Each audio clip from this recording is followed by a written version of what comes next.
Sammy, how are you? Won the toss and bowl. Reasons for that? Yeah, the pitches don't normally deteriorate here. They're good under light, 7 o'clock start.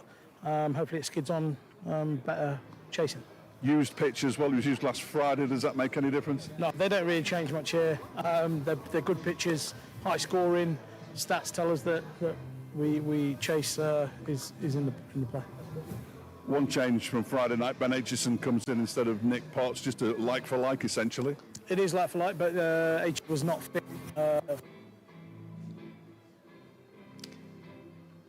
And Friday night early, get that one out nice and early. Is that the message?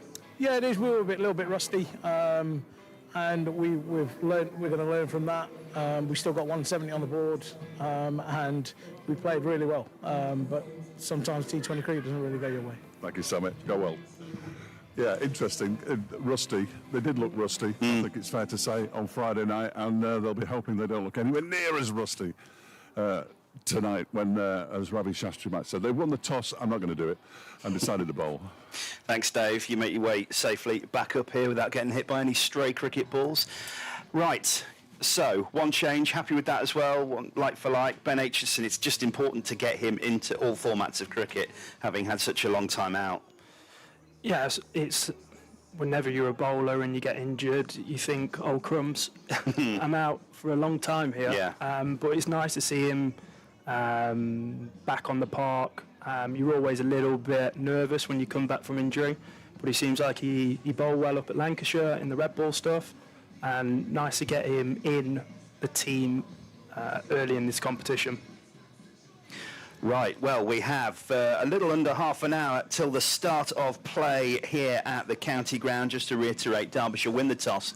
They're going to have a bowl first against Northamptonshire Steelbacks. Ball-by-ball coverage is coming your way at 7 o'clock.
all around the globe.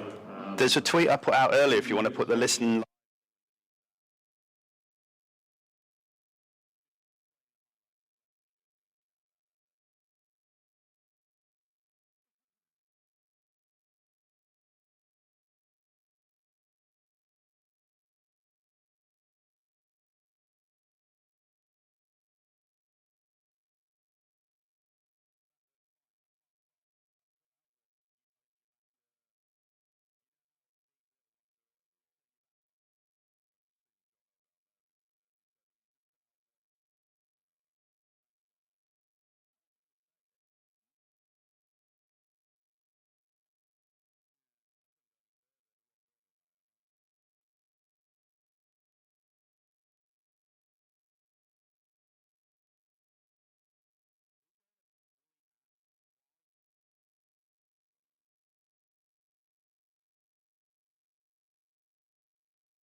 The whole game really. But as Samit says, T20 can be quite volatile, and the guys back themselves. You've got to try and utilise them two fielders out as well as best as possible. So hopefully they can get a few more runs on the board when they're chasing tonight for the first couple of wickets. What do you make of what Samit said about the pitches here? And let's be honest, we've had a very, very different spring to the one we had last year, where we hardly saw any cricket played here because it was so wet, and that's why there are mass slashes in the outfield. Neil Godridge was saying that he went round the outfield expecting to have extra drainage because of what happened last year, and then other counties followed what he'd done, and of course then it dried up and massive cracks appeared, but he's been able to water it. I don't know where I was going with my question, which is great. It's always a winner. But And I wasn't listening. no, I was. I think he spoke about the reason why they wanted to bowl first is because I've had a terrible day. Are there any professional broadcasters in the box? Greg, over to you. I think as well what he was trying to say was the pitch wasn't going to deteriorate too much under the lights as well. No, that was it, yeah. I'm there now. So, yeah, obviously, because we've had such a dry spring, everything's very, very different now. So instead of back in the day, when you used to watch the test matches at the Oval and it was a road, there's quite a few roads out there around the circuit at the moment. Yeah, and I think as well, it's a little bit bizarre. I think the batter's mindset needs to change as well, because they probably need to think that they're in the middle of August with the heat and the dryness. Obviously, you know, it's great to see these conditions. It's not cold, it's not wet. We're not having sort of reduced games or anything like that. But we just hope for a really high-scoring match and a fantastic chase from the Falcons. Not too high scoring in the first innings, but quite high scoring in the second, I was hoping for. But I'm not sure that works. no, there can only just be one more than the first innings. But that will do. That will do tonight. I think they're getting across the line any way they possibly can. Yeah. You're right. I think it will be high scoring. The fast outfield. The outfield is like lightning. It is like glass. It is remarkable. Because we were here with you for the Kent Championship game the other week, and it was Just touch the ball, bang. especially in those first 6 overs with only two outside the ring. If you can pick your spot, it's going to fly away. The boundaries. When Samit took over the captaincy, he said, "Well, the boundaries pushed right out. We want to make it a hostile atmosphere." And well, hopefully, he can get the hostile atmosphere, but the boundaries certainly haven't been pushed all the way out. I would reckon that there's 30 yards between the edge of the boundary to our left and where the players' pavilion is, and the steps that the players walk up. That could be a lot bigger. So they perhaps decided that they have got one or two more power hitters than he thought. And Aaron Donald's a power hitter. Caleb Jewell, of course, played in the Big Bash final and won it with Tasmania. Hobart Hurricanes. David Lloyd can whack a ball. We know what Wayne Madsen can do, and Samit. And then Ross Whiteley and Martin Anderson, who had that really good partnership at Grace Road to basically rescue Derbyshire from what would have been an ignominious defeat in about an hour and a half. In all honesty, if they hadn't come to the party. And the addition of Ben Aitchison along with Zach Chappell certainly strengthens the batting a bit, with the greatest of respect to Nick Potts, who can hit the ball a long way. I know, I've seen him do it. But that is the way Ben Aitchison plays, isn't it? Ben Aitchison basically closes his eyes and swings the bat. He got a half century against Notts here a few years ago in red ball cricket, which was just that. The game had gone, unfortunately, but there was some terrific hitting. We were saying just before you came back upstairs that it's important to just get him out there in all formats, to play all formats of cricket, because he's missed so much. We were talking, who was I talking to? I can't remember, and I hope I didn't say it on air down there, because I could have done, but I'm talking to that many people. But he made his debut, I was talking to Zach Chappell and Pat Brown. He made his debut in COVID, the first game at the beginning of August in 2020 at Trent Bridge. Bob Willis Trophy, absolutely. And he had a lengthy run-up, and he did brilliantly, absolutely brilliantly. And both myself and David Griffin looked at each other when we went in for the first interval after he'd bowled and just nodded. Said, "Yeah, this guy looks like the real deal." And unfortunately, they went to Durham.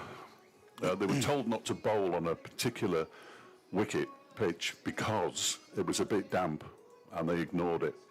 And he went over on his ankle, did his ankle ligaments out. Yeah. Came back, they shortened his run-up.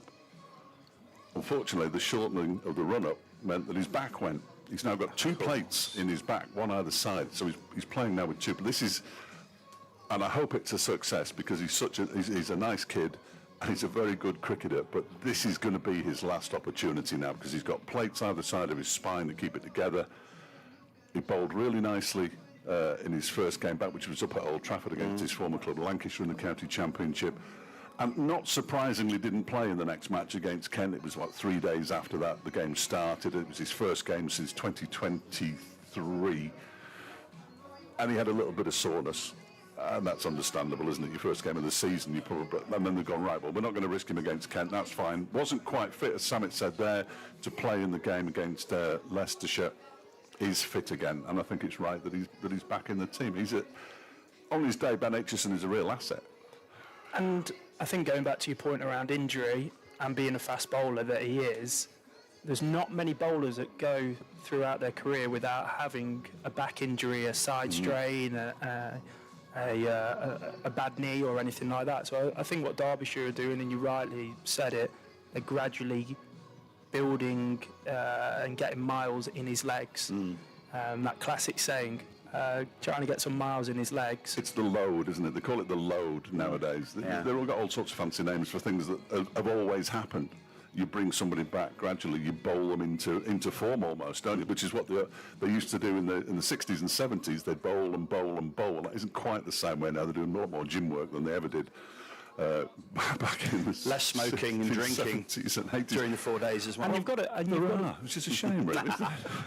and you've got to. The difficulty is he will be so eager to get out there on the pitch, but you've got to listen to your body as well, and it's a fine balance between going with your head and going with your heart, or even going with your back. Well, yes. One thing we don't want is his back to go. So I personally wish Ben Aitchison all the best, because he is a terrific bowler as they just come to the bottom, and he's one of them. Having a chat with some of the youngsters down there at the bottom of the steps, along with Mohammed Ghazanfar. Let's talk about him then.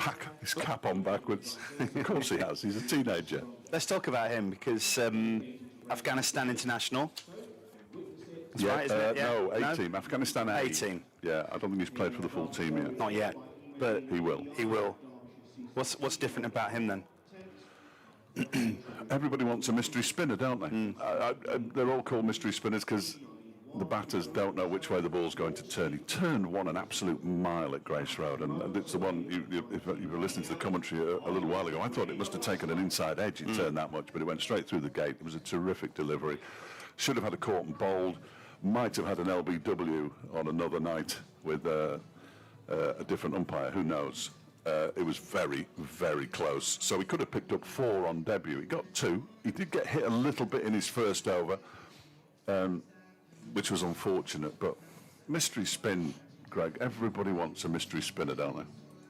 Yes, and I think as well what's fascinating is obviously he's from Afghanistan, and there's 2 brilliant mystery spinners. You've got Rashid Khan, you've got Mujib, I believe that's his name, Mujib, and he's probably looked up to them and go, look, if these can get a ton of wickets at such an early age, all the way around the world, why can't I have a bite of that? And there's a living to be earned, isn't there? There is a living. I mean, Rashid Khan, you can't turn on a franchise cricket league on television without seeing Rashid Khan play.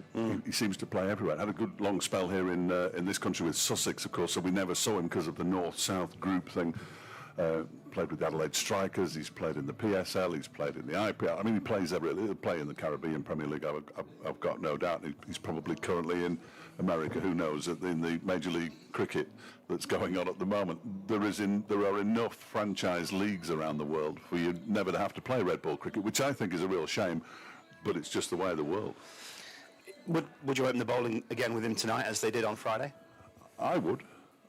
He's used to doing that by all accounts. He's not only a mystery spinner because we don't know which way he's turning it. He's a mystery spinner because we haven't seen an awful lot of him. But he was signed to an IPL team, wasn't he? Yeah, I think he was in the auction when he was 15 back in 2023. 15 years old, wasn't successful, and then last year he got bought by Calcutta Knight Riders.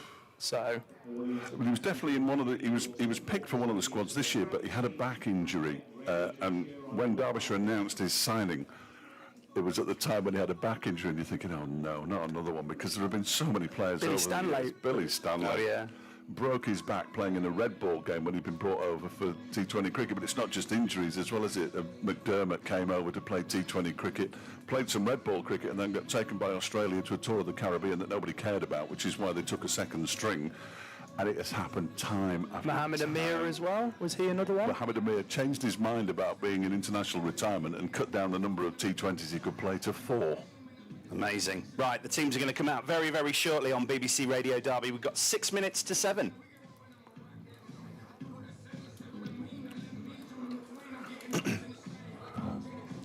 Yeah. So what's going to happen here? Are they dialed in, and what's happening? Am I on or not? Yeah. If you want to go off, just press the grey one. I'll try and make sure you're on next time. Okay. So play a stab after this for me if you've got one.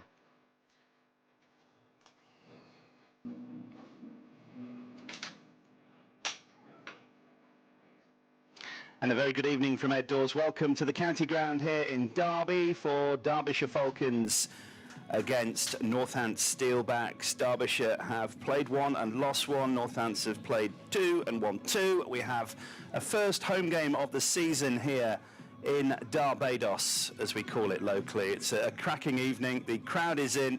The atmosphere is throbbing, I think we can say. And Derbyshire have won the toss and they are going to bowl first. Dave Fletcher is your commentator and former Derbyshire all-rounder Greg Cork is your summariser this evening. And Derbyshire need to perform, Dave. They need to win their 2 home games this week, minimum, really. They've got 3 games, these 2 and 1 on Sunday, away to the Bears at Edgbaston, and I think they've got to win 2 of them, because that would at least mean they were on 2 wins and 2 losses. If they can win all 3, magnificent. On the evidence of Friday, you would say that might be tricky, but then again, the top 5 won't all fail. But against the Northamptonshire side that has done particularly well in its first 2 matches, again, tricky. So it's interesting that Samit Patel, who's the Derbyshire skipper, of course, has decided that his side will have a bowl first, because he fancies their chances of chasing on a reasonably flat pitch here at Derby, as it often is. Indeed. So if you're listening this evening, we are on FM, on BBC Radio Derby, AM. We're also on the BBC Sport website and app, and we're also on 5 Sports Extra on DAB as well. Derbyshire's batters on Friday night really let them down, didn't they, in the opening few overs of the power play. Caleb Jewell, the Australian overseas, and Nyron Donald, of course, wicketkeeper batsman as well, both of them failing. They'll be looking, I mean, Nyron Donald's not played much cricket at all, but it's very difficult to walk straight in and then see the ball like a beach ball, isn't it? Yeah, Nyron Donald is interesting because last season he got 3 half-centuries in the T20 blast, and only one of them was in a winning cause. Now, Derbyshire have to make sure that when he scores the runs that they go on to win the game. There was a game up at Yorkshire, Headingley, when he and David Lloyd put on a century for the first wicket, and they still managed to lose the game. They couldn't actually get any runs in the second half of the innings. I mean, it was almost embarrassing. Yes, I can't imagine that Caleb Jewell, Nye Donald, Wayne Madsen, David Lloyd and Samit Patel will all fail again in the same match. And I'm saying that with my fingers crossed and touching as much of the, well, it's not really wood, is it, as I possibly can, because if that happens, then you're not going to win many games of cricket. In contrast, of course, if you also concede 16 runs in the first over, 12 in the second, then 29 in the fourth, you ain't going to win many games of cricket. And unfortunately, both things happened in the same game at Grace Road. It was one of those games of white ball cricket that you know what the result's going to be, but you still have to wait till the end, and they are the worst games of white ball cricket you can get. We all want exciting finishes.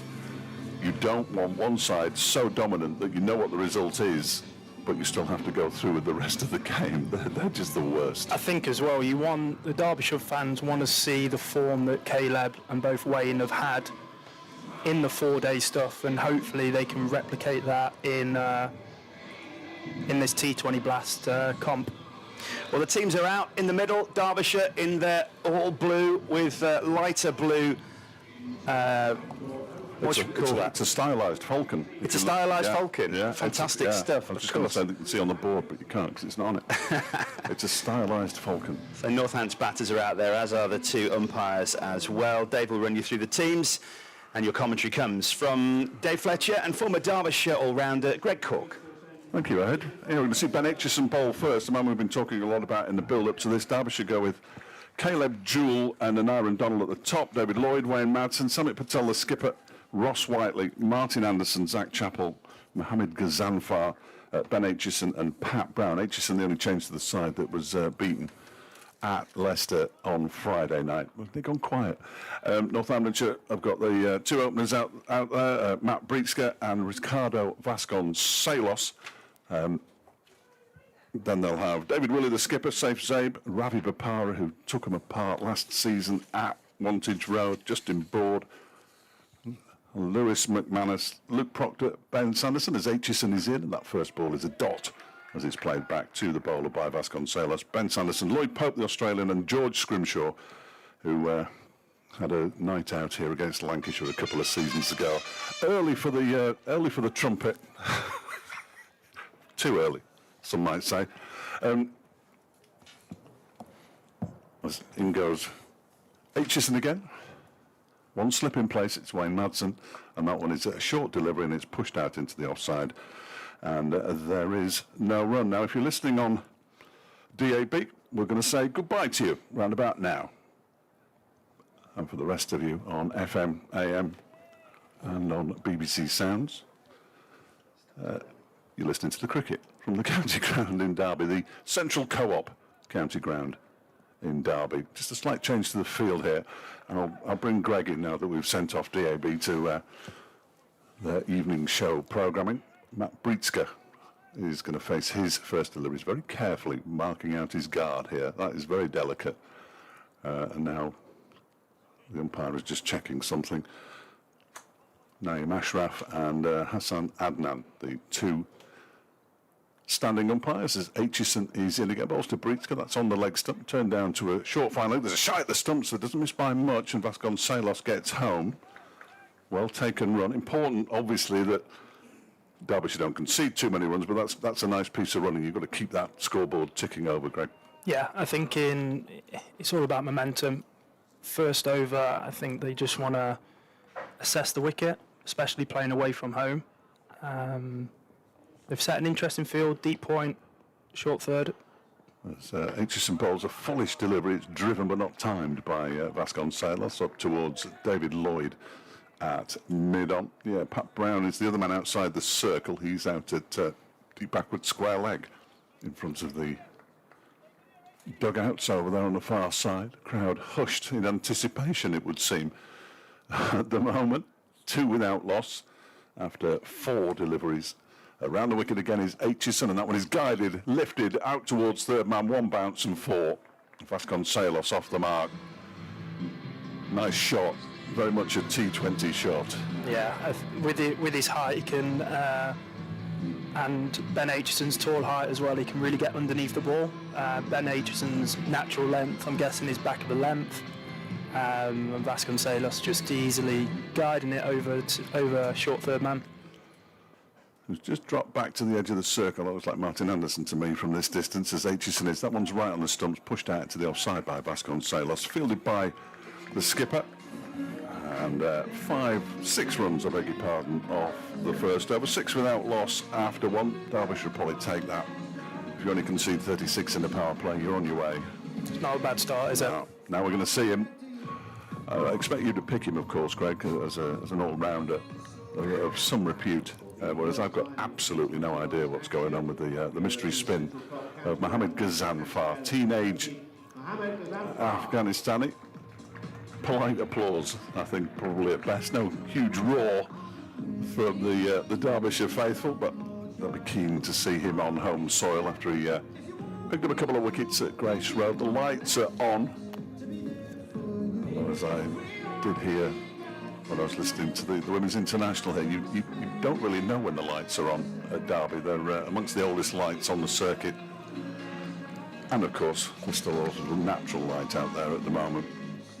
So 6 without loss. Ghazanfar is going to start by bowling to Matt Breitsker, the South African. And how much video he's seen of the Afghani, we shall find out. Madsen at slip. And this one is pushed up towards long off for a single.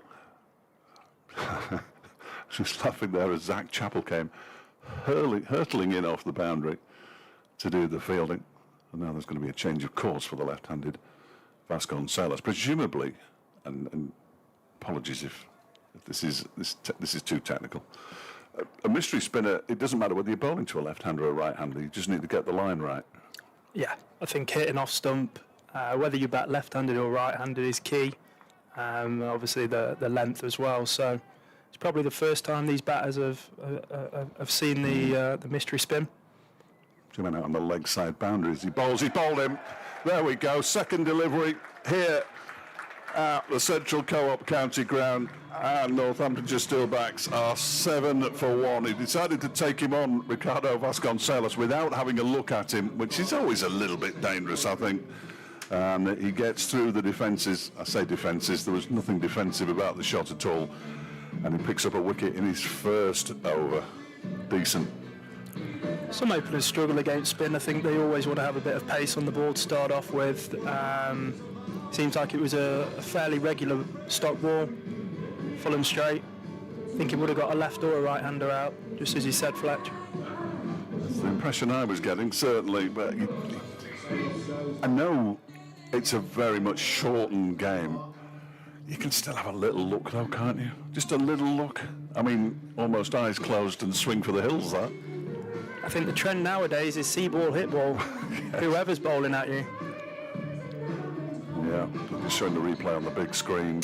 Just went straight on, really, hit middle and leg. And Vasconcelos just looks back in amazement. Justin Broad is the new batter. Right-hander. Gazanfar is into it, but that one struck him on the pad. There's a big appeal from behind the stumps, and they forgot to go and fetch the ball for a moment there, but no run was taken. He's got his back to us, so it's impossible to tell from our vantage point, even though we're pretty much in line with the pitch, how good a shout that was. We have to wait a while before we get to see a replay. It's been a good start by Gazanfar so far. 1 wicket and just 1 run conceded from his first 3 deliveries. 7 for 1 Northamptonshire. The sweep shot comes out. That'll be 4. That was nicely played by Broad. Premeditated to a degree, that kind of shot? I think if it's your strength and you don't see it turning that much, low risk shot, maximum reward. Just 1 boundary in each of the first, 2 overs with 4 balls of this over. If they only concede 1 boundary off each of the first 6 overs, they'll be more than happy with that. Derbyshire having conceded far too many. 86 runs at Grace Road, which, as I say, is far too many. 2 balls left of Gazanfar's first over, then 11 for 1 now, the Steelbacks, and this one is off an edge, and it's just to the right of Wayne Madsen, diving at slip, being chased down by Caleb Jewell, who will not get there as it gets to the rope. And that was an involuntary shot from the new batter, Justin Broad. So he gets the boundary, but just gets a little bit to think about as well. Yeah, 100% with that sweep as well. Now he knows he's going to bowl the off spin or the leg spin. It may question that shot again. Samit Patel close in on the offside. Gazanfar runs straight through the crease on this occasion. I'm not sure what happened to him there, but he clearly wasn't happy, so he didn't release the ball. Fly in the eye. Yeah. I got bitten at Leicester. I've still got... Anyway, that's no concern to anybody, really. But my word, they were itchy on Saturday and Sunday. Here is Gazanfar in bowls, and that one is striking on the pad. There's a big appeal again for leg before wicket, and he's gone this time, and Gazanfar's got 2 in his first over. 2 for 9 off that first over. The batter doesn't look massively happy, but he's got to go, has Justin Broad, and Derbyshire strike twice in 1 over. And all of a sudden, things are looking up for the Falcons. It's 15 for 2 now after 2. Not a bad start. No, take that. He didn't look happy, did he? But then again, batters don't. No batters are ever out, are they? I think he played that sweep for 4 early on in the over, and he had success. So why not go again? And unfortunately, might just looks like it was just outside the line. Yeah, just outside the line, which is perhaps why he wasn't massively happy. Maybe it was the appeal. Well, the appeal certainly went on for a bit, didn't it? So this is interesting. Ben Aitchison is going to bowl the 3rd over, his 2nd in a row. Just the 9 runs off that one, but 2 wickets, which is huge. And we all know, although we have no proof, and nobody knows who said it first, if you lose 3 wickets in a power play, you can't win a game of T20 cricket. Need to track down whoever said that. Here is Aitchison on his way into bowl to Brietzke, who, that one pops on him a little bit, takes the bottom hand off the bat. That's nice for Aitchison. It'll just keep the batter honest. Nobody likes that, do they, when the ball pops? And that's the advantage that Aitchison has got. Tall, strapping lad, can extract a bit more bounce than others. It's just so good to see him out there playing cricket again, Ben Aitchison, after all his injury troubles. Bowls to Brietzke, who just guides that down at short third man. No run there as it's fielded by Zach Chappell, who we will see in the fullness of time. Derbyshire have got plenty of bowling options. Pat Brown, Ben Aitchison, Mohamed Ghazanfar, Zach Chappell, Martin Anderson, Samit Patel, David Lloyd. Huge figure just came in the back of the box then as Ben Aitchison is in and bowls. That one is pushed out into the offside. They're going to go through for a quick single as it's fielded there by Julie. Does have a shot at the stumps. It actually hits Brietzke as he completes the single. Again, that quickly taken single just to rotate the strike and keep the scoreboard ticking. 16 for 2. The enormous figure was, of course, Blair Tickner, who we'll hear from in the fullness of time. To kick our new star summariser off too early. As Aitchison sets off again, bowling to David Willey, who, again, that one just seemed to pop a little bit. He's looking suspiciously at the pitch. That's a couple that have slightly misbehaved, Greg. Just back of a length, splice of the bat. Maybe going to getting into Willie's head, making sure he's not getting on the front foot too much. Happened to both batters now, which is always good, isn't it? Willie had seen the one that just popped a little bit on Brietzke earlier in the over. 2 balls left. Northamptonshire, of course, with 2 wins from 2. Derbyshire just played the 1 game so far, looking for their first win, as this one is played off the back foot, pushed into the offside by Willie and fielded by Samit Patel. Sprightly Samit, who always manages to field in that when he's the captain. You feel what he likes, I suppose. Close to the pitch, certainly, in that extra cover position, directing the troops, desperate to bring some success to Derbyshire. As Aitchison bowls. That one's on the pads and turned away down a fine leg for a single by Willie. He's one of the most vocal in the team as well, Sami Patel, so he probably wants to be within that ring, keeping that energy going. Of course, they generally put there's all sorts of people heckling us now. Lewis Rees is in the building as well. It's like an entire gathering of the great and the good of Derbyshire. Some of whom are fit and some of whom aren't. Unfortunately, take one. Honestly, I know you're an athlete, Blair, but you can have a Bakewell tap with our best wishes. Jack Morley's here as well. Blimey, they're all here. How are you, Jack? Yeah, good, mate. Good. It's great to see some of the Derbyshire. I know I better not say that. Here's Ghazanfar to bowl his second over from the city end. He's bowling to David Willey, who pushes that out rather uncertainly, I would say, into the offside. There's no run. No, you get used to this when people come at the back of the box and you look round and you think, oh no, I've got to be on my best behaviour now. I can't say that they're not in the squad and the good lads. Good to see them down at the county ground supporting their teammates as Ghazanfar bowls. That one is driven by Willey up towards mid-off, fielded by David Lloyd. And there is no run. 18 for 2. We're in the fourth over. They'll be pleased with this start, Derbyshire. 100%. These 2 batters now probably be a bit more conservative about how they're going to approach this power play.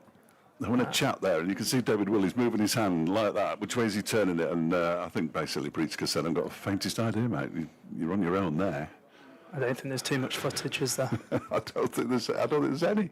He bowls, and that one's hit the pad and looped up into the air, landed about a foot away from Brietzke, which been signalled wide. So it must have come off the wicketkeeper. Yeah. That's my eyes. Don't hesitate to correct me, Greg, because I'm famous for not actually knowing what's going on As Kazanfar, 18 for 2 now. Bowls, that was played straight back to him, and he's been dropped off his own bowling. That's the second time he's dropped a catch off his own bowling. And I know bowlers who don't drop catches off their own bowling. If you can't rely on your teammates, you certainly want to rely on yourself. Kazanfar's in again. Breitzer goes for the sweep shot, and he's got full connection on that one. Swept it away, backward of square, and that'll be 4 runs added to the total. 23 for 2 now. I didn't mention that the second Ben Aitchison over just went for 2 runs. That's a good effort, isn't it? Yeah, it's gives him confidence as well.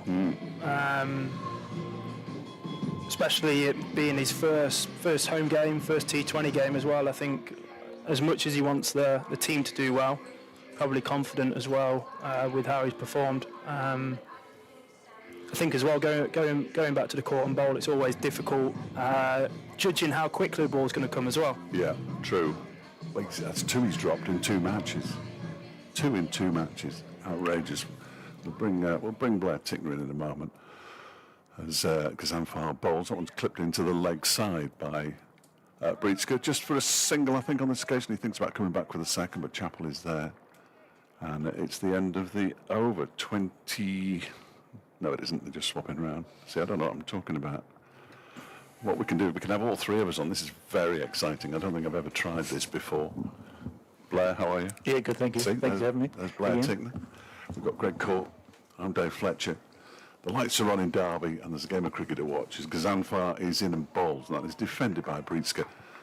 And there's no run, and that is the end of the over. And there were just 6 runs off that. 23 for 2 after 4.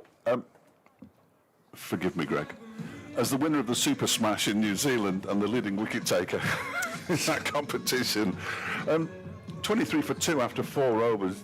That's a decent start, isn't it? Yeah, we always talk about, at home, we talk about getting 3 wickets in the first 6 overs, throwing the first punch, and obviously we've been able to do that tonight. Obviously, like another wicket, just it holds the run rate, and when starting outside the power play, it's always a bit harder. So hoping to get 1 here with Zach, and then it's a really good start for Derby. Everybody says get 3 wickets in the power play. I want to know who said it first. Yeah.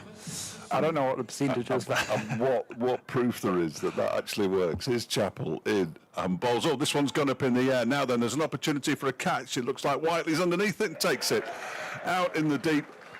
And Breitzer goes now for 7, and there is the 3rd wicket inside the power play. Good, solid catch out there in the deep. And Breitzer goes, and they're 24 for 3 now. And we're only in the 5th over.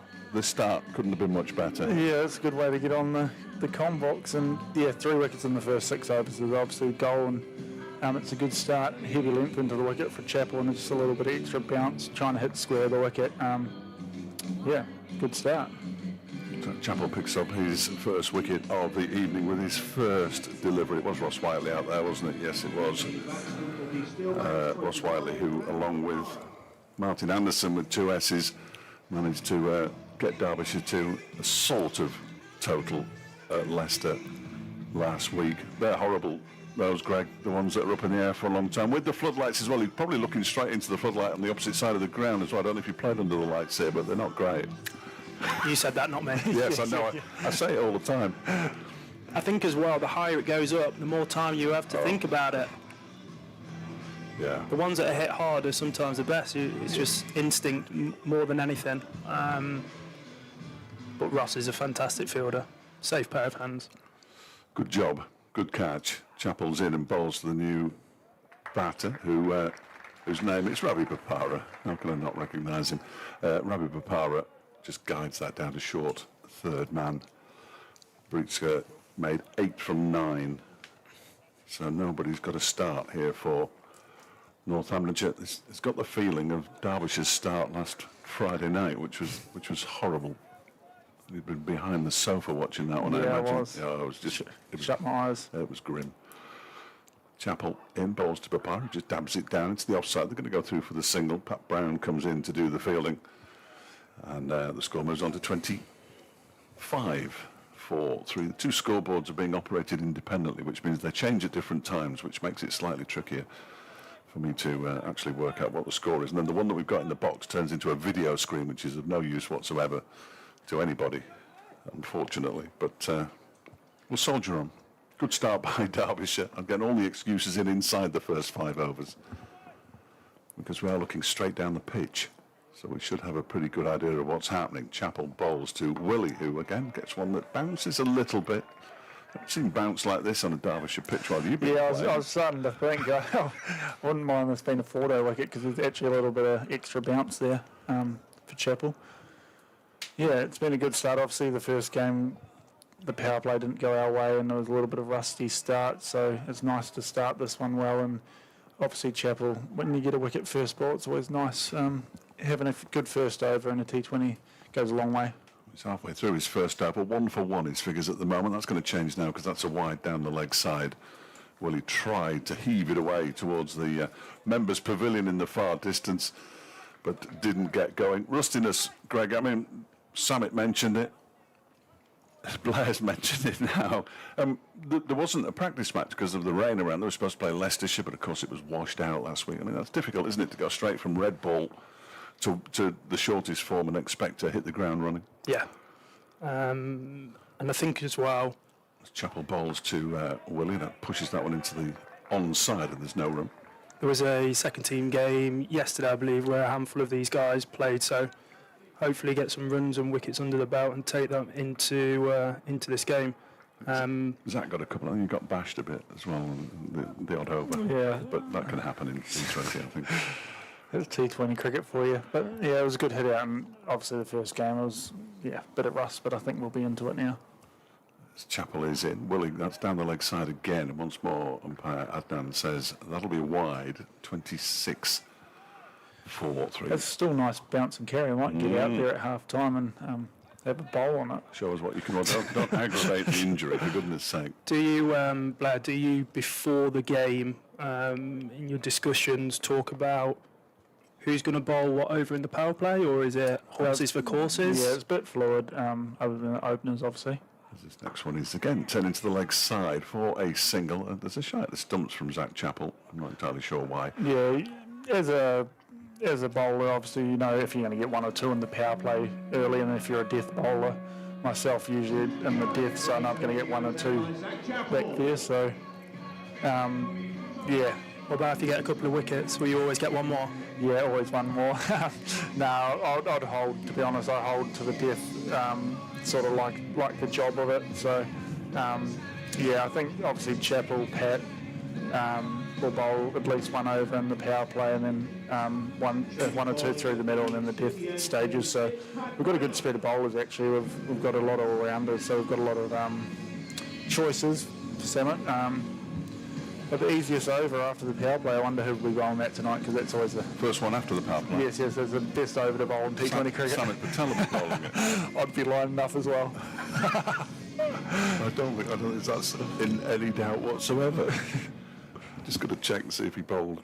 No, he didn't actually, because Zanfar bowled the first ball outside the first over outside the power play. Here's Pat Brown bowling, and that's a quickish delivery outside the off stump that Willie put everything into. People searching for the ball out towards the members' pavilion, but of course it was in the wicketkeeper's hand. Well, I know that's what you weren't looking for. He's got 2 guys on the leg side, Yes. and he's bowled outside off, and it was a bit of a free hit, so maybe the double bluff. But he went for 29 in his first over at Grace Road, and no fast bowlers can go for, or any bowler could go for 29. Key's how you come back, isn't it? So let's see what he can do here as he's on his way in now, and bowls. That's a straighter delivery, turned into the leg side by Willie for a single. 29 for 3. The scoreboard here is completely frozen. Yeah, it is hard. The first over, especially you haven't played T20 cricket for a while, and if batters are obviously the batters in Leicester were batting well that night and put us under pressure early, and that's always hardest to come back from. So obviously there's been discussion about getting the rust out, and obviously Pat played one of the 2's games, so I'm sure he'll be ready to go now. I've got a question for Greg about the 11th of July 2014 in a moment. So get your thinking cap on. Here comes Pat Brown. 25 for 3, Northamptonshire. That one's pushed into the offside by Willie Bapara. Willie fancied a run there, but it wasn't there. So the goes down as a dot ball. So on the 11th of July 2014, a T20 match, it was at Wantage Road actually, one GTG Cork didn't get a bat but did bowl, picked up 2 for 36 from his 4 overs, and one of the players playing that night was David Willey, who's batting here tonight. I'm going to ask what you remember about that night in a moment. Greg, as Pat Brown is in, and that one is just guided down to short third man by Bapara, fielded by Caleb Jewell. It was unfortunately not Derbyshire's night in the end, despite making 191. But good memories from playing in the Blast that season, certainly. Yeah, I don't know whether that was my first year or second year in the Blast. We had a real good core of players that I've grown up with, and it was nice to share the field with them. I think when you go to Wantage Road as well, it's quite the proximity, the sort of where people stand is very close to the actual boundary as well. It's a free hit here, clearly a no ball from Pat Brown. Tommy Patel's got something to say here to the umpire Ashraf, but he's not going to change his mind. So 31 for 3 rather, and in comes Brown and bowls the free hit, and it's clubbed into the leg side, and it's going to go beyond Ben Aitchison for 4 runs. So an expensive delivery there, goes for 6 in total, 35 for 3. Didn't see the... Was it for over the shoulder? I think it was a front foot no ball, but they were just mid-offers pushing out a little bit further than he was, so they wanted him back into the original position, obviously a little bit tighter on the one. So it's always a little bit interesting, isn't it? A free hit. Everyone in the field's just trying to sneak that to the circle without the umpire seeing it. We've got onto that these days. I reckon at the start we used to just drift out and it was all right, but now a little bit. Do what you want. Very fetching pink coats the umpires are wearing this year. 35 for 3 as Brown is in, and that one is a slower delivery. It wasn't slow at all. Slower delivery that's guided by Bapara down towards Caleb Jewell on the edge of the circle at short third man. Bapara moves to 6. Willie has 4. The scoreboard's changed, which means I've got to reacquaint myself with it. 1 ball to go in the over. 36 for 3. Blair, what's the theory about deep point compared to conventional third man? Is it a theory? I was just saying that in New Zealand we still have third man. If like a bit of extra pace and bouncy, I'd still have a third man instead of that square third man. He's got the 2 men out on the leg side boundary, and that one is off a sort of leading edge there from Willie. Picks up a single. Pat Brown tries to stop the ball with his right foot. 37 for 3 at the end of the power play. So 3 wickets down, 9 runs off the over. 3 wickets down, it's game over. Yeah, very good start. On the wider point, we use it a lot in the death. We have a short third, and then we have 2 guys out there, especially if you're going wide Yorkers and wide slow balls. I think it's just a very English thing. I've seen a lot of it of late. To me, the edges, new batters, third man, maybe having a slip, and then just your backward point. I think it's a more attacking option. Obviously, with different size boundaries in England, you can have a short side, so I think bowlers get used to it, and then they just have that wider, the short third, and then the wider guy on that backward point line. Not for me, but a lot of English bowlers, yes. Zach Chappell begins a new over, the first one outside the power play, which has confounded many experts. The ball is attempted to swing into the leg side by Will. It comes off a pad and goes for a leg by into the offside. 38 for 3. I did not expect Zach Chappell to bowl this over. No, obviously he started quite well. Maybe the captain wants downwind. I was bowling earlier for warm-up and it was actually quite a breeze. So. It is breezy out there. Yeah, right? Yeah. Sammett with a bit of extra pace behind him. Yeah. A few arm balls.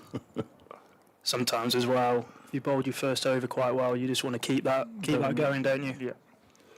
We saw that up at Durham as this one is guided down to third man by Bapara. There is a third man down there. It's Ben Aitchison. They go through for a single. Bapara moves to 740 for 3.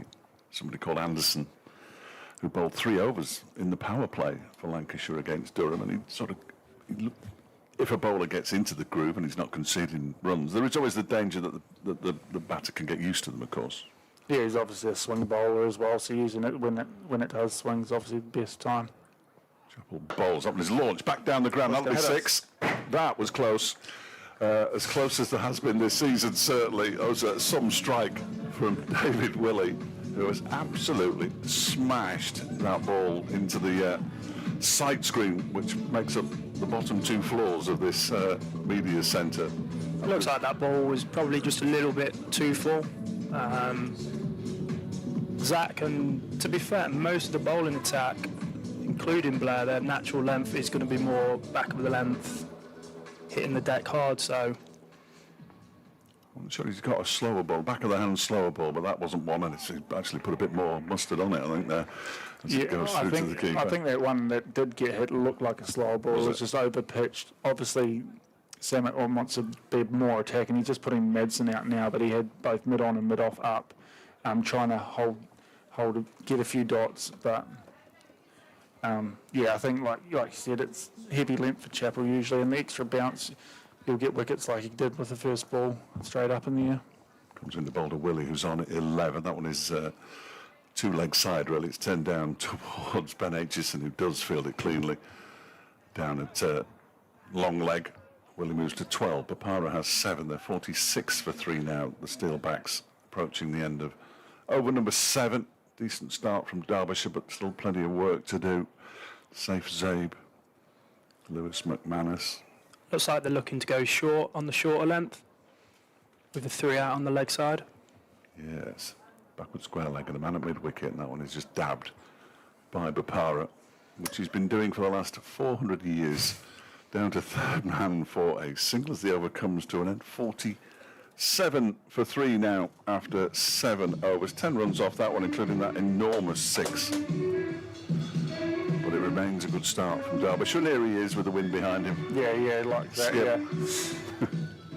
Obviously, that extra bounce from Chapel, I'd be using my cross seam deliveries, trying to get a little bit of different bounce off the seam, some skid off the shiny side, but hitting it hard into the wicket. You can be quite predictable at the moment with guys just trying to start there and whacking the wicket as hard as you can and hoping for the sky, really, but I don't think it needs to change much for the guys through the middle now. Just try to keep taking wickets.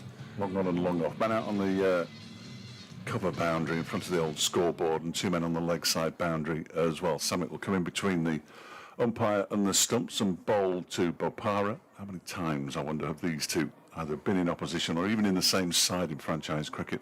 I've got a list somewhere. I must have put it down. I'll perhaps get it out a bit later, of Samet's T20 teams, and it's 2 pages of A4, and the type is really small. It's incredible. Played in the very first edition of the Blast, and bowls now to Willie, who goes back and tries to cut, but ends up pushing it up towards long off on this occasion. And they go through for another single. Willie moves on to 13, 49 for 3. David Lloyd doing the fielding down in front of the permanent temporary stand at the far end of the ground, the city end.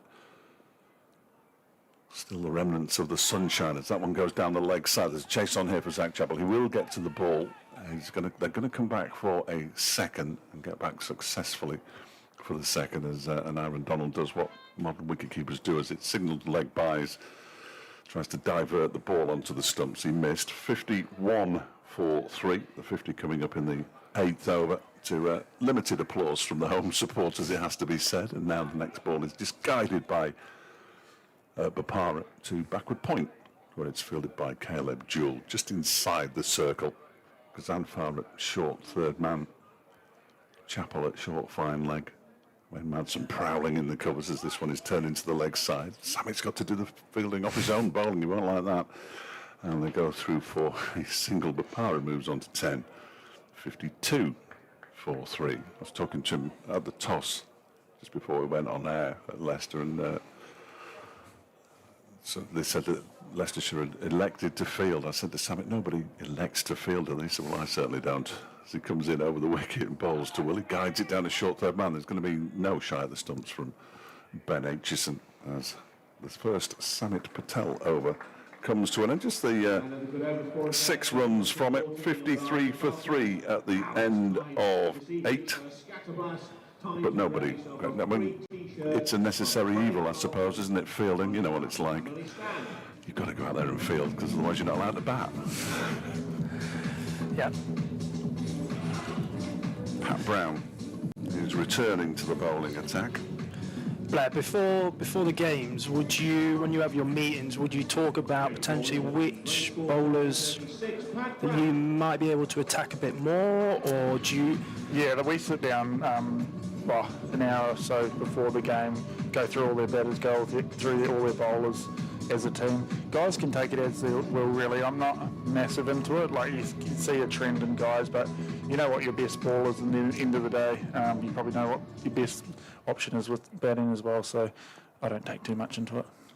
Here is Brown bowling to Willie, who just guides that into the ground. Short of a length ball, again from Pat Brown. Now, Pat Brown has got all the tricks, the slower balls and variation of length and everything else that goes with that very high quality white ball performer.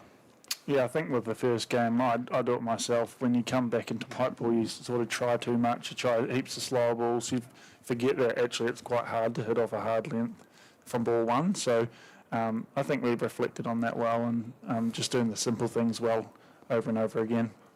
And comes Brown on small bowls to Willie, who's lifted that out towards fine leg. He's not got hold of it at all. It actually lands on the edge of the circle before going through to Zach Chaplin. Doesn't know his own strength as he throws it in over the head of wicketkeeper Nye Donald. It's just about doing the basics right, over and over again. Yeah, for as long as possible. Obviously, we talk about it at home that we want to keep our heavy length as long as we can, because that's the most attacking option. That's how you're going to get wickets. Obviously, when it goes to death stage, you have to change it some. Papara just flexes his knees as Brown's on his way in, and he guides it just past the left hand of a diving man at point, who is Ben Aitchison, and they come back for two. That's good running by Papara, especially, who was almost lapping David Willey there. Similar age, I think they're both around the 30-31 mark, these two. Mere pups compared to some.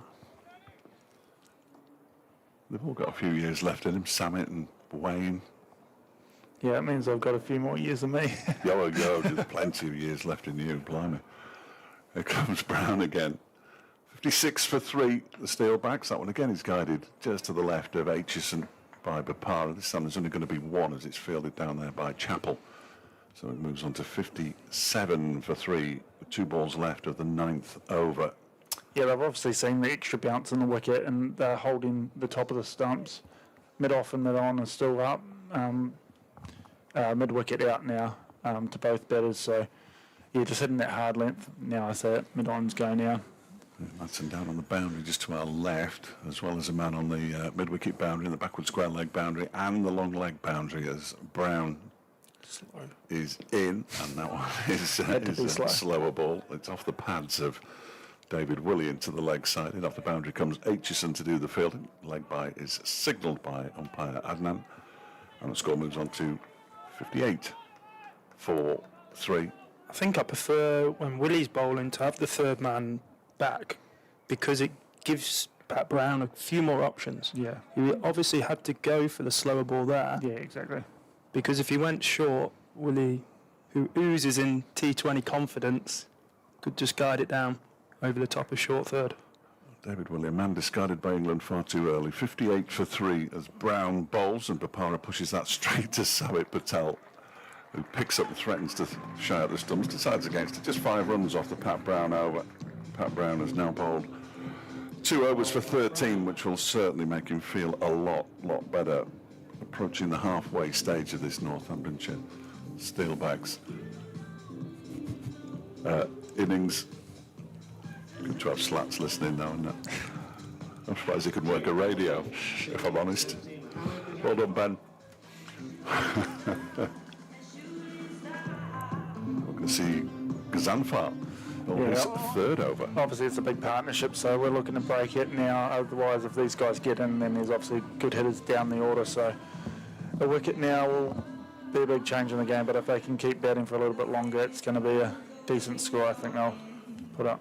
34 off 30, the current partnership. Willie has 15, Bapara has 13. It's Willie on strike initially. No slip now for Gazanfar, as this one is, well, he tries to heave it into the leg side. He manages to get it on the bounce past Gazanfar and out towards long on for a single, 59 for 3. It's remarkable who you find out who's listening with people in Perth and people in New Zealand. Yeah, New Zealanders are just waking up, probably don't want to hear me on the old commentary, but... You'd be able to say hello to them later on. And good morning. So it's Saturday there. No, it's Wednesday today. Thursday there. Not, Hopefully not. No, not Saturday. It's Gazanfar bowls to Baparu, pushes it straight back to him. I think Wednesday night T20s are a bit bizarre. Derbyshire are up at Durham next Wednesday night. I can't tell you how much I'm looking forward to that. Drive back from Durham at 10 o'clock at night. I assume you're not going. I think I'll be available that game, so I'll be going up That's north. exciting. Gazanfar bowls up. An exclusive there. Yeah, obviously back bowling, bowled today and did some running, and then hopefully Friday be bowling at full pace, and then give myself a weekend off, and then hopefully have the weekend off, of course. Yeah, so we won't see you at Edgbaston, then that's what you're saying. 59 for 3, halfway through Gazanfar's third over, the 10th over of the innings. And he's in now on bowls. That one is just guided nicely by Baparu, but well fielded by Caleb Jewell, diving away to his right-hand side at backward point. Gets a decent round of applause. Oh, there's no need. You see, that's gone now. I think the trumpet's dead. I'm not a fan. No, I'm not. I'm not. I never have been. But nobody listens to me. Get rid of the trumpet. It's having no effect whatsoever. 60 for 3. After that single was taken, 2 deliveries left of Gazanfar's third over, around the wicket to Baparu, who goes back and slaps the ball into the offside without making any real contact. They're going to come back for the second. No, they're not going to come back for the second, and quite right too. It's a very fine piece of fielding by Pat Brown, who is, for a quick bowler, an exceptional fielder. Looks lightning over the field, doesn't it? Oh, some arm. As Blair said, I think these two are just going to tap it around quite a bit. Hit the sweepers hard. 61 for 3, Gazanfar bowls, and Baparu pulls it just to the left of Samit Patel, and for 4 runs, just tapping it around. That always happens. Don't worry about it. Commentator's curse. Don't worry about it. You're not the first, and you won't be the last. 65 for 3 at the halfway stage, then 7 runs off that one. Pleased with the 65, I would imagine, Greg, but the 3, they'd like it to be 4 or 5, but not too bad a first half. You can't be too greedy, can you? I think they've had a superb power play to start off with, but you're bowling at 2 incredibly experienced T20 players who have been here before, got the T-shirt, and they both know what they're doing. Another 5 overs of this will put them in a really strong position. As Blair said, they've got some big hitters further on to come in later on. So you've got Safe Sabe, Lewis McManus. Yeah, some good players, aren't there? Safe Sabe's a really good wide ball player. Willie's on strike, and Ben Aitchison is back, and that one is smashed towards Gazanfar. He managed to stop it with some part of his body. He's a bit arms and legs, isn't he? Abid Gazanfar. Doesn't look a natural fielder. You don't have to say anything, Blair. You're all right. That's just the impression I've got, having seen him over the last innings and a half. You don't need a fielder if you bowl like that, I think. Well, that is true. That is true. 2 for 23 from his 3 overs so far. As Aitchison is in, and that one's turned into the leg side by Baparu. He's willing though. Look, he's racing around to try and get to that one. The ball is picked up eventually by Caleb Jewell, and they get back for 2. That's good running. Baparu moves on to 20, 68 for 3. Sun is now shining brightly in Derby, as it often does. Anyone who's been here will know that. Certainly this year it's been glorious for the entirety of the cricket season, really. Lost 1 day of red ball cricket against Northamptonshire, I think. As Aitchison is in, that one is just tucked off a pad into the leg side. So 1 more to the total, 69 for 3. Baparu remains on 20. Willie has 18. How long do you think they'll wait before they go then, Greg? Because they're in. One's got 18, one's got 20. They're not quite well. Baparu's just shy of a run of ball. Willie's not too far behind him. Can't be too long, you wouldn't have thought. Aitchison in to the left-handed Willie, who slaps that straight to Samit Patel, who, diving to his right, puts the catch down. And that wasn't a particularly tricky catch for a fielder who was fielded there for most of his career. He's on his strong side as well. Could be a big moment in the game, that could be. Dropped on 18. We'll wait and see how costly that is as Aitchison bowls. This one's heaved. It just helped around the corner for 6 into the stand that's changed its name. It used to be the East Midlands Demolition Stand, and I've only just spotted that it's now sponsored by a different company, so I've got to call it something else, but it was 6 runs nonetheless. I don't actually think Flying Leg picked that up at all. No. He wouldn't have got there anyway, as it turns out. But he just sort of helped it on its way, didn't he, as much as anything. There was no real power in the shot. Didn't have to be. 26 or 22 Bapara now as Aitchison is in, and that one is cut away just to the left of the man at backward point, and 4 more. That was David Lloyd diving away to his left-hand side as the over comes to an end at 80 for 3. 15 off that over, the most expensive of the lot. I didn't give you a chance, Greg, to answer the question, when do you think they'll go? 15 off that over. It looks like they're going now. Looks like they've gone. That's T20 cricket. He's had 2 catches that nearly taken. He's been hit for 15 off the over. It's a cruel game, T20 cricket. My theory on when are they going to go is you got 7 wickets in hand, so that means you're going at 7 overs to go. So we usually work with the wickets in hand, so I'd say 2 more, but they look like they're going for it now. Here comes Samit Patel. That one's launched straight back down the ground by David Willey for 6. To virtual silence inside the Central Co-op County county ground. It went into the bottom of the permanent temporary stand at the far end of the ground to us. Obviously they think it's a pretty good wicket, so they think now is the time to go. They probably think that they need 180 at least, so I think they're going to put the hammer down and see if they can get there. 180 is certainly the new 160. Samit Patel bowls to Willie. That one's just pushed up to long on for a single. Willie moves on to 26 from 27 deliveries, 87 for 3. Looking round the scores in the early rounds, the early matches in this competition, there always seems to be a side that gets 200 in most matches, isn't there? That is the new benchmark almost, as Bapara just whips this one up to. They need to break this partnership as soon as possible now. So I wouldn't be surprised if they brought Gazamfa on for his final over this end to try and break that partnership. 64 or 45 deliveries, the partnership. That one has been launched an absolute mile. Now then, is the fielder going to be able to get underneath it? He is, and he takes the catch and stands on the rope. It's Zach Chappell down there, is it? I think it's Martin Anderson. Martin Anderson, who's such a good fielder, has taken the catch and stood on the rope. Yeah, sometimes you have the Toblerones, and I like to put my heel on the back of it to kick it, to know where I am. With just the rope there, it's always hard to tell where you are, especially if it's dug a little bit into the turf. In comes Samit Patel again, and that one's been hit straight back over his head for 4 more by Willie, who moves on to 36 now. 98 for 3. They've certainly upped the scoring rate in the last couple of overs. This over, already 18 runs from it. I think the positive that Derbyshire can take is it looks like it's a pretty decent wicket, and I think that's what Samit said at the top of the match. That's why he wanted to bowl first. Well, something strange odd, there's a bat that needs replacing here. He's broken his bat hitting it too hard, David Willey. It's always a nightmare being 12th man. Yes. Especially in T20. It's as intense as actually playing. Yeah, and it's worse when you come onto a field. I did it for New Zealand once and I dropped a catch. Oh, no. And it wasn't the best. The last 5 overs I was thinking, geez, I hope the ball doesn't come my way. So he's got his new bat.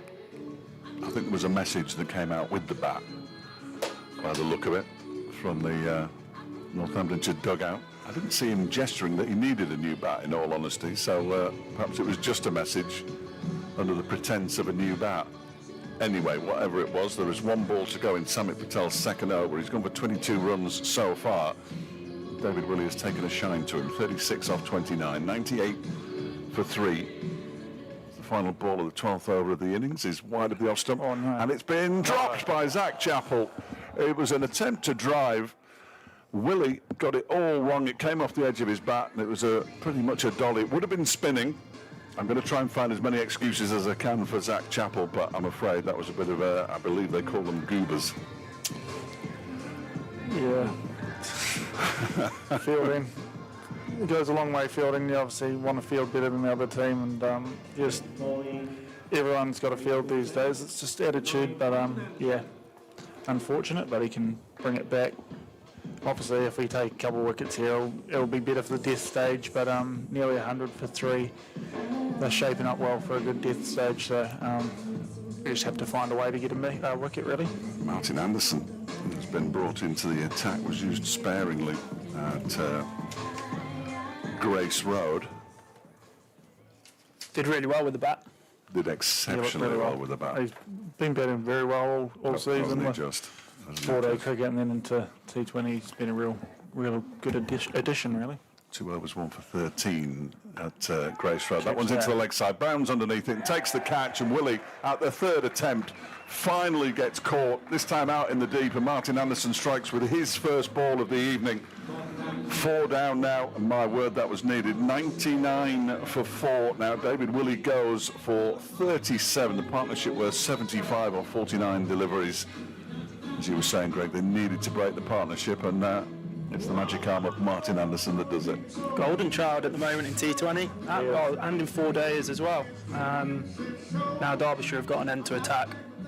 Try and keep Bapara off strike as much as possible and attack the other end.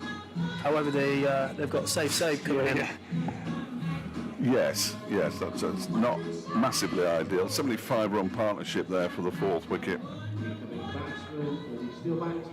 The difficulty is it's another left-handed batter, which always doesn't help the situation when it comes to fielders moving or bowlers changing their lines or changing their lengths. And watching safe bat, he likes to hit in different areas. Yeah, he got 100 actually against us in the 4-day game. They were pushing on for in the second innings. He batted very well. Not sure about the bowling, but yeah, I got a few through there. Lloyd nearly took a screamer. And listen, that's come out all wrong, and it's wide. I think he was trying to bowl that out the front of his hand, and it just slipped out in the end, and it was a long way wide as well. So the 100 comes up for Northamptonshire off a wide. Sometimes when you got a wicket, your next ball, your adrenaline's going. You might bowl it a bit too fast, or...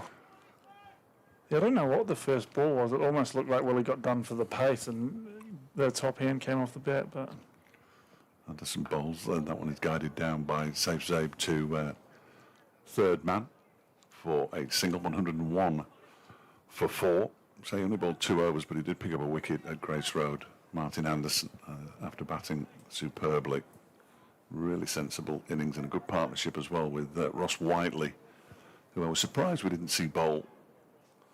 Yeah, we've got obviously a lot of all-rounders. We use 6 bowlers now, so one guy's not going to bowl his full 4 with Marty bowling 1, maybe 2. So, yeah, so many options, almost too many options to choose from as a captain. Can you have too many options? Martin Anderson bowls. It was a slower delivery. It's turned into the leg side nicely by Bapara. They're going to come back for the second as Whiteley reaches the ball now. It was a decent piece of fielding because he had an awful... It wasn't Whiteley at all. It was Caleb Jewell, I beg his pardon, the other left-handed thrower. He had a lot of ground to cover from the mid-wicket boundary. I thought the boundary was quite small there, but there's a few pockets there. You can get 2 in there.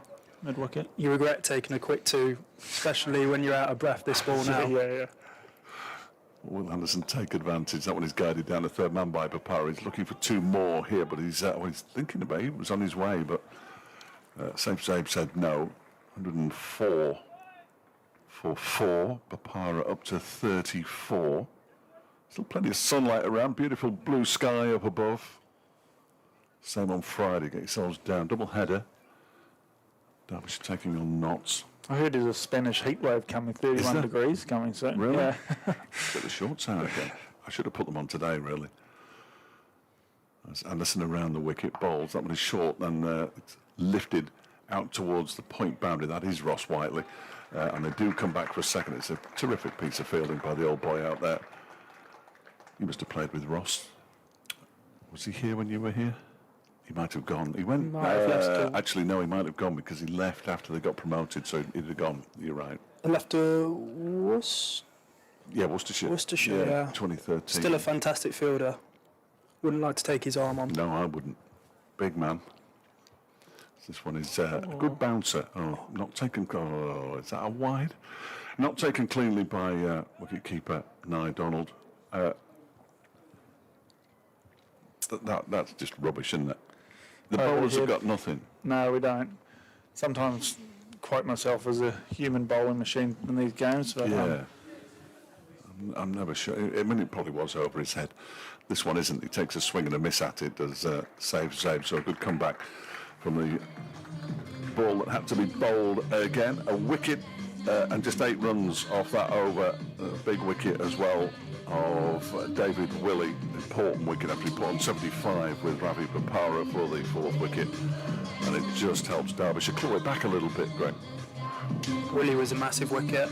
I think a couple more overs with Willie and Bopara in, it could have been getting to an over par score, so be interesting to see how they go now and trying to open up, trying to target Saib's end. He's already faced 3 deliveries. He's got 3 singles. Now he works this one to short, fine leg. I think going back to what Blair said about a bit more flexibility for the bowlers, I think there's got to be a bit more leeway when it comes to the batters moving around as well, whether that's forward or back or giving themselves room. I think there's got to be a bit more of a give. Well, every ball that goes down the leg side is no longer automatically a wide, is it?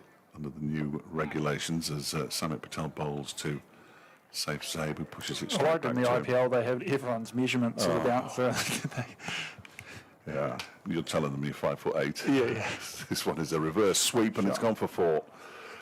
From Saib, it beat the man at when he was at short. 3rd man was Zach Chappell. Put the dive into his left, but was never going to get there. It was hit pretty strongly, and it raced away to the boundary rope for 4 more. 112 for 4. First reverse we've seen tonight, I think. Yeah, it was a good shot. He's obviously got 2 points there, and he's picked the gap here. Samit obviously wants to hit him heading to the big pockets, but very good shot between Lloyd and Chappell. 27 runs now Samit Patel has conceded, and this time it's been launched out into the offside. There's a chance there for a catch for Aitchison, and he takes it. And Saib looking for the big shot down the ground. Miscues it a little bit, and it's a safely taken catch out there in the deep by Ben Aitchison. And they lose their 5th wicket at 112. 112 for 5 now. First wicket of the evening for Samit Patel, the skipper.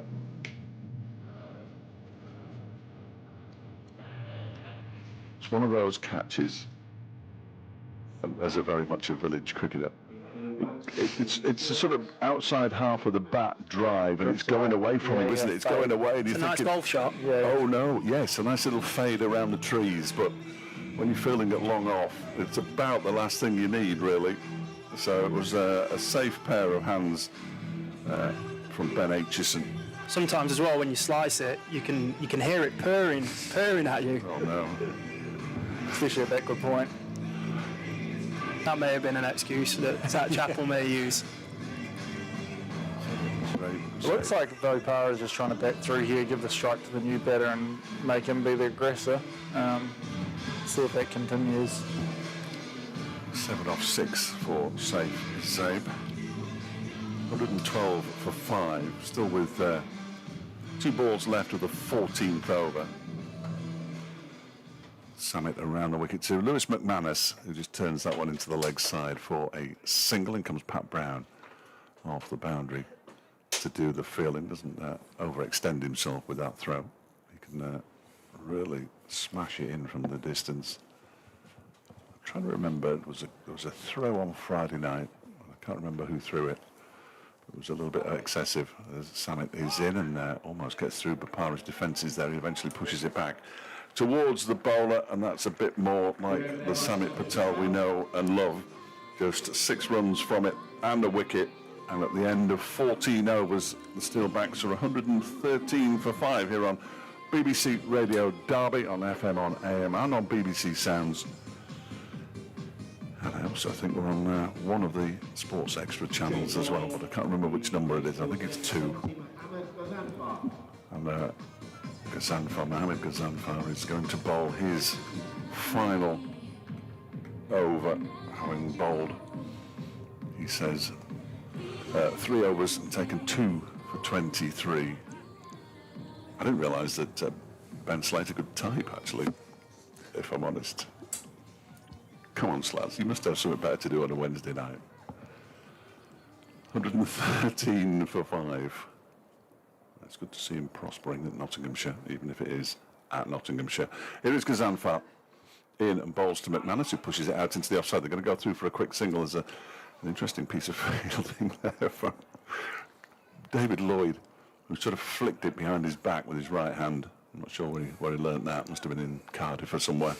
114 for 5. Haven't seen Lloyd's off spin this evening. We did see him bowl. He got a wicket with his first ball at Grace Road on Friday night and celebrated suitably.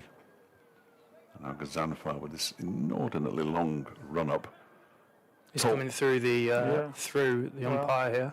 He's going to have to, it's like a slalom. Wow, this is impressive. There he goes, and this one is just worked down to fine leg. So there's a long chase around the boundary for the fielder who was at square leg. Have you worked out what he's bowling yet? Not a clue. Not a clue. No. It's interesting to see they've got to slip him this late on in the game. Especially the way with Para. He must be trying to slide it across. Hope he's... Perhaps Wayne just fancies a rest. This is his 200th game here at the county ground in Derby, under its various guises. Currently the Central Co-op county ground, of course. As Ghazanfar over the wicket this time to Bapara. That one's on his pads. He's not going to get much joy at slip from a delivery like that. They're thinking about coming back from the second. It's Ross Whiteley's arm, boys. And they decide against it. Quite right, 2. One more to Bapara. He moves to 37 from 30. 117 for 5. It's a little bit quiet out there still. If you are listening, let's have a bit more noise, but not a trumpet. As Ghazanfar is in again, and that one is cut away by McManus off the back foot out towards Pat Brown. He gets there now, and he has got a good arm, and he hurls it back in. But that was good running, and McManus gets back for 2, and he moves on to 4, 119 for 5. They almost have to rebuild, though, don't they, a little bit, which is going to slow them down, you would hope, from a Derbyshire perspective.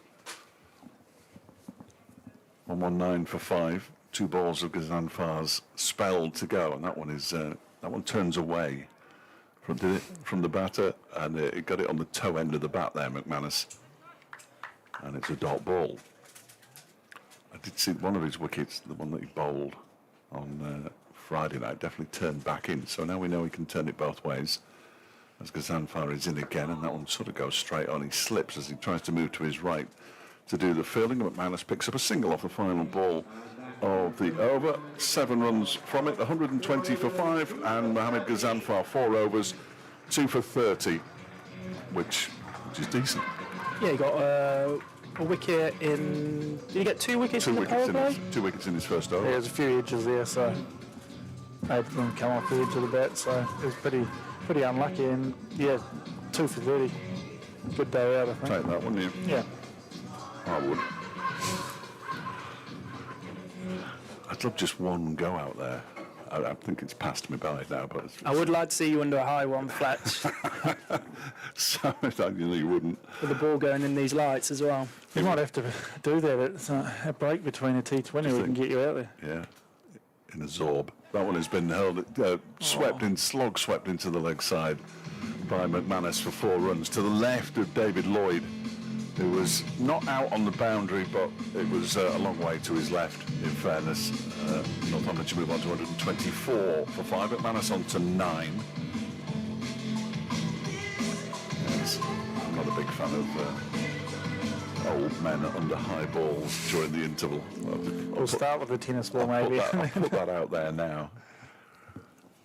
Patel in again, and that one is slug swept again, and this time it bounces just in front of David Lloyd and almost bounces over him. He did well to stick up a right hand and stop it from going for 4 there, in fairness. He's looking right into the sun as well, David Lloyd. Doesn't have to bounce much to get over Lloydie as well. There is that. 125 for 5, McManus on to 10. No, he's diminutive.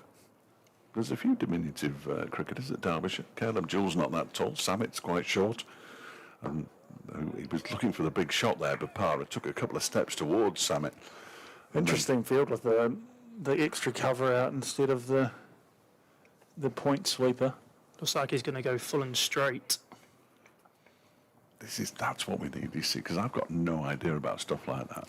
Never. The ball turning in, off spin. No, I understand that bit. And I can describe it. But as for what he's going to do, given the field that he's got, I find that fascinating. That a batter sort of knows what the bowler's going to bowl. You can be predictable. You can be unpredictable. It's sort of different at times. Samit bowls, and this time he has hit it down the ground. I thought it was straight to Aitchison, but it's bounced about 5 yards in front of him after he'd come in off the boundary, so he didn't get hold of that Papara as he would have liked. He moves on to 38, 126 for 5. We're in the 16th over. So Northamptonshire really need to get a bit of a move on here as Samit Patel is in, and that one again just fools him. It was he saw him advancing and dropped it a little bit shorter. It's pushed up to mid-on, and Samit Patel's spell comes to an end. 1 for 35 for Samit, 7 off his last over. 127 for 5. But again, I think Samit 1 for 35. Given that big over that he went for 19, he'd be relatively pleased again. Yeah, looked good. Obviously, extra bounce. He's bowling into the wicket to the bigger side. So, well, the big pockets, should I say? So, he bowled well today. Did you discuss that, Blair, about how you're going to set the boundaries out depending on the team that you're playing against or the team that is going to get picked out? I'm not that high up, so I don't know. But obviously they had to bring in, but we're playing a little bit to the side, further away from the change room, so it's a bit shorter on the far side, and then they've pulled in the other side. So it's pretty even today. More pockets than I actually thought, so what do I know? Pat Brown is back, and he's in to bowl to Lewis McManus. A slower delivery to begin with, and it's pushed out into the offside for a single up towards David Lloyd. 128 for 5. I spoke to Samit when he was appointed the white ball captain. He said, we're going to push the boundaries right out. We're going to push them out. That's not out. No. Get it further out. People want to see sixes, apparently. I'm not so sure. I know bowlers don't. And you can't push them any further out straight because of the stand and the media centre, so they're reasonably short boundaries, aren't they, straight? There's Brown, third over on his way in, and bowls another slower ball to Bapara this time, out towards David Lloyd on the cover boundary. They pick up a couple of runs. Good. Yeah, this is obviously, we're going to death phase. He's looking to still whack the wicket and bowl slow balls into the wicket. First ball he started with the mid-on and mid-off up, but you still have to, I would say, bowl one Yorker just to show them that you've got it. For me, otherwise they sort of start to sit in the box, look square, and if he's got the pace of the wicket, he's faced 30-odd balls now, so I'd like a Yorker sooner or later. Let's see what he bowls here. This one is a little bit further up, and it's been driven away for 4 runs by Bapara, who moves on to 44 off 34 deliveries, 134 for 5. The first 2 were slower. That wasn't as quick as Pat Brown can bowl, but I think it's there a to be hit, wasn't it? Little bit too full, especially with mid-off up. Just don't want to let this one go here. Derbyshire, they're in a very good position at 134 for 5. Northamptonshire. Derbyshire winning the toss earlier, remember, and deciding they would have a bowl first, and Brown is on his way in to bowl to Bapara. Almost caught behind as he tried to flick that one away to a very fine third man. Missed it, fortunately for him, because that could only really have ended in disaster. Yeah, almost looked like cross-seam delivery that's hit the seam and had a little bit of extra bounce. Nowadays, your Yorker, when you bowl your Yorkers, your margin for errors are so slim now. Yeah, they are, and obviously with mid-on up now, he can only really go into the wicket unless he's bluffing here and he's going to go full and straight, but likely to be hard into the wicket or slow into the wicket.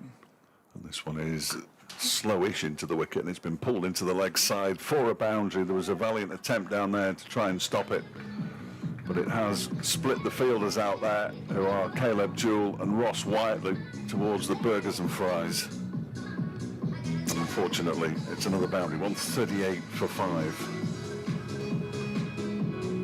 This is the danger if you bowl a slower ball and the batter realises that he's got time to set himself. He knows where the fielders are, of course. That's something else that I've never been able to understand, how batters know where the field is. Because whenever I hit the ball, it seemed to go straight to a fielder. But he's just split them out there on the leg side. But Para 48 off 36. Let's look up and see what he got last season out Wantage Road. It was dreadful. In comes, there's a swing and a miss there from Papara. That was a pace-on delivery. Yeah, I think he's tried to go wide hole there, and it was on the wide line, but a little bit too short, but got away with it. It's all about cat and mouse with batters and bowlers, and I think with the wealth of knowledge that Papara has, being an all-rounder, he can probably predict what ball's coming down. Pat Brown, obviously, a few years younger than Mr. Papara. Yeah, I always find you want to have a few different deliveries to the same field and try to be as unpredictable as possible. You want to show them that you've got your bouncy Yorker in the over, and then build your over around that. If you have those guys square out and you're bashing the wicket when the guy's in, it is hard to not get hit. But Aitchison back from the City end, 3 overs for 22 so far. The first delivery is wide of the off stump and not hit cleanly by McManus, who looks at the toe end of his bat. And there is no, I'm indebted to Tim Chambers. I should have known this. Ravi Papara, he seemed to be pleased with how old I was saying. He's 40. David Will, he's 40. He's still playing at 40. What's going on? And David Will is 35. Couldn't attend tonight because he's at a parents' evening. That's Tim. This one is pulled into the leg side. That'll be 6. That is just a standard short ball, no real pace, and McManus got every little bit of that one. Yeah, still obviously keeping mid on up, so looking to hit the wicket hard. Yeah. When you're trying to bowl that bumper, you've got to properly mean it. Yeah.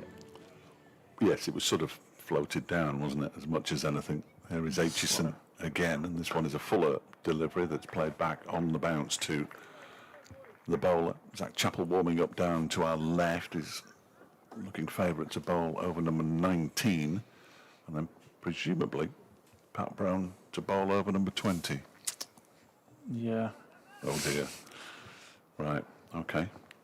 Perhaps Martin Anderson might get a look in. Bowled 1 over, take 1 for 8. Got the big wicket. Yeah, been bowled sparingly in the first 2 matches, certainly.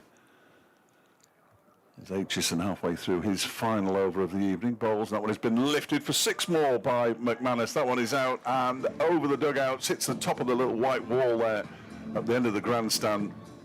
6 more to McManus, who moves on to 24. The 150 is up now for Northamptonshire.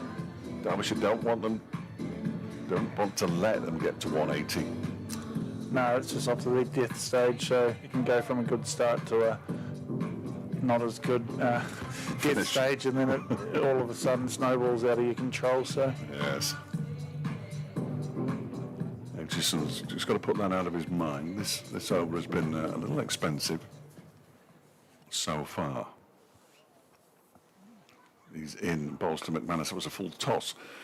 He doesn't take full advantage of it. It goes out towards backward square leg where Lloyd does the fielding. McManus is off strike now, which is perhaps a good thing. Papara's back on strike on 48. You've got to remember as well, the Steelbacks lost 3 wickets in the power play as well. So can't win a game. You can't. Honestly, Greg, I don't know where I heard it. I don't know who said it. Blair's mentioned I it. said it's not 100%, but It has it's to a high be true. No, percentage. I say it every game. So nobody knows who said it first.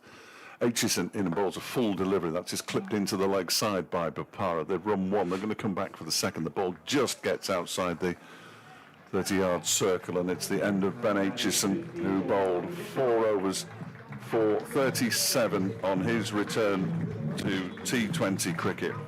Very good to see him back. wicketless tonight. They're 153 for 5, so I reckon 15 off that over, including a couple of sixes, of course, the joint most expensive over. Yeah, I think he actually finishes over well with a couple of Yorkers there. Obviously building the over, if you bowl them earlier on, then they don't think you're going to bowl as short. And I just think, the building of the over could have been a little bit better, but that's his first game, so obviously going to take a lot out of that and build from that. So. First T20 match for Derbyshire since 2022. Yeah, so it's a long time, Yeah. isn't it? Pat Brown to bowl the final over from the racecourse then, bowling to Lewis McManus, who clubs that one down the ground for 4 runs, 1 bounce over the boundary. And McManus moves to 29 now, 157 for 5. It's been a good finish to the innings from Northamptonshire Steelbacks. Derbyshire have just got to hold their nerve here. Yeah, I think you obviously try to hold that top of the stumps for as long as possible. Now it looks like it's time to move off that a little bit. So, How many variations do you reckon you need in an over? well, I like to use. You got to use 1 bouncer, at least 1 Yorker, and then the other balls you can use a few slower balls. Brown is in again. This one is launched down the ground once more. There's a chance here for a catch. Martin Anderson takes it. Brilliant. Absolutely brilliant. Moving away to his right-hand side. Had no right to take it. And McManus goes, and that could be hugely, hugely significant. He'd made 29, but he falls to a really good catch from Martin Anderson off the bowling of Pat Brown. It's 157 for 6. That was it. Sorry, Blair. I had to lean forward to see the catch. Got it everybody's way, but it was a terrific take by Martin Anderson. And a big wicket. Yeah, I think obviously a lot of bowlers, we've all got a lot of variations now. It's just about building your overs as well. I think especially if you haven't played for a little while, it's always hard to remember how you want to build your over. I won't tell you how I do it because otherwise people might be watching. Yes. That was a good catch. Yeah, don't give anything away. And that was a really good catch down at long on. Proctor, the new batter for Northamptonshire, tickles that down towards fine leg for a single. Another decent professional cricketer, Luke Proctor, he's bound to be. He's from Lancashire. 158 for 6. What are you bowling here, Blair? I thought you were asking me for a moment. I'm going for a Yorker and I'm keeping probably my fine leg up. I don't think he really... I've seen him lap once or twice, but just giving myself a little bit. If I can bowl full and straight, but still have the leg side field looking like I'm going to bowl hard into the wicket, at least I give myself a little bit of margin of error. If you're only setting up for 1 ball, you have to really execute it perfectly there. Fine legs come up and Gazanfile's gone back at... that does give him a chance to bowl the Yorker. Halfway through his final over, Pat Brown bowling to Ravi Bopara, who's on 50. And this one is launched down the ground for 6. He obviously had the field for it. He just Didn't execute it. Yeah, some nights it's obviously hard.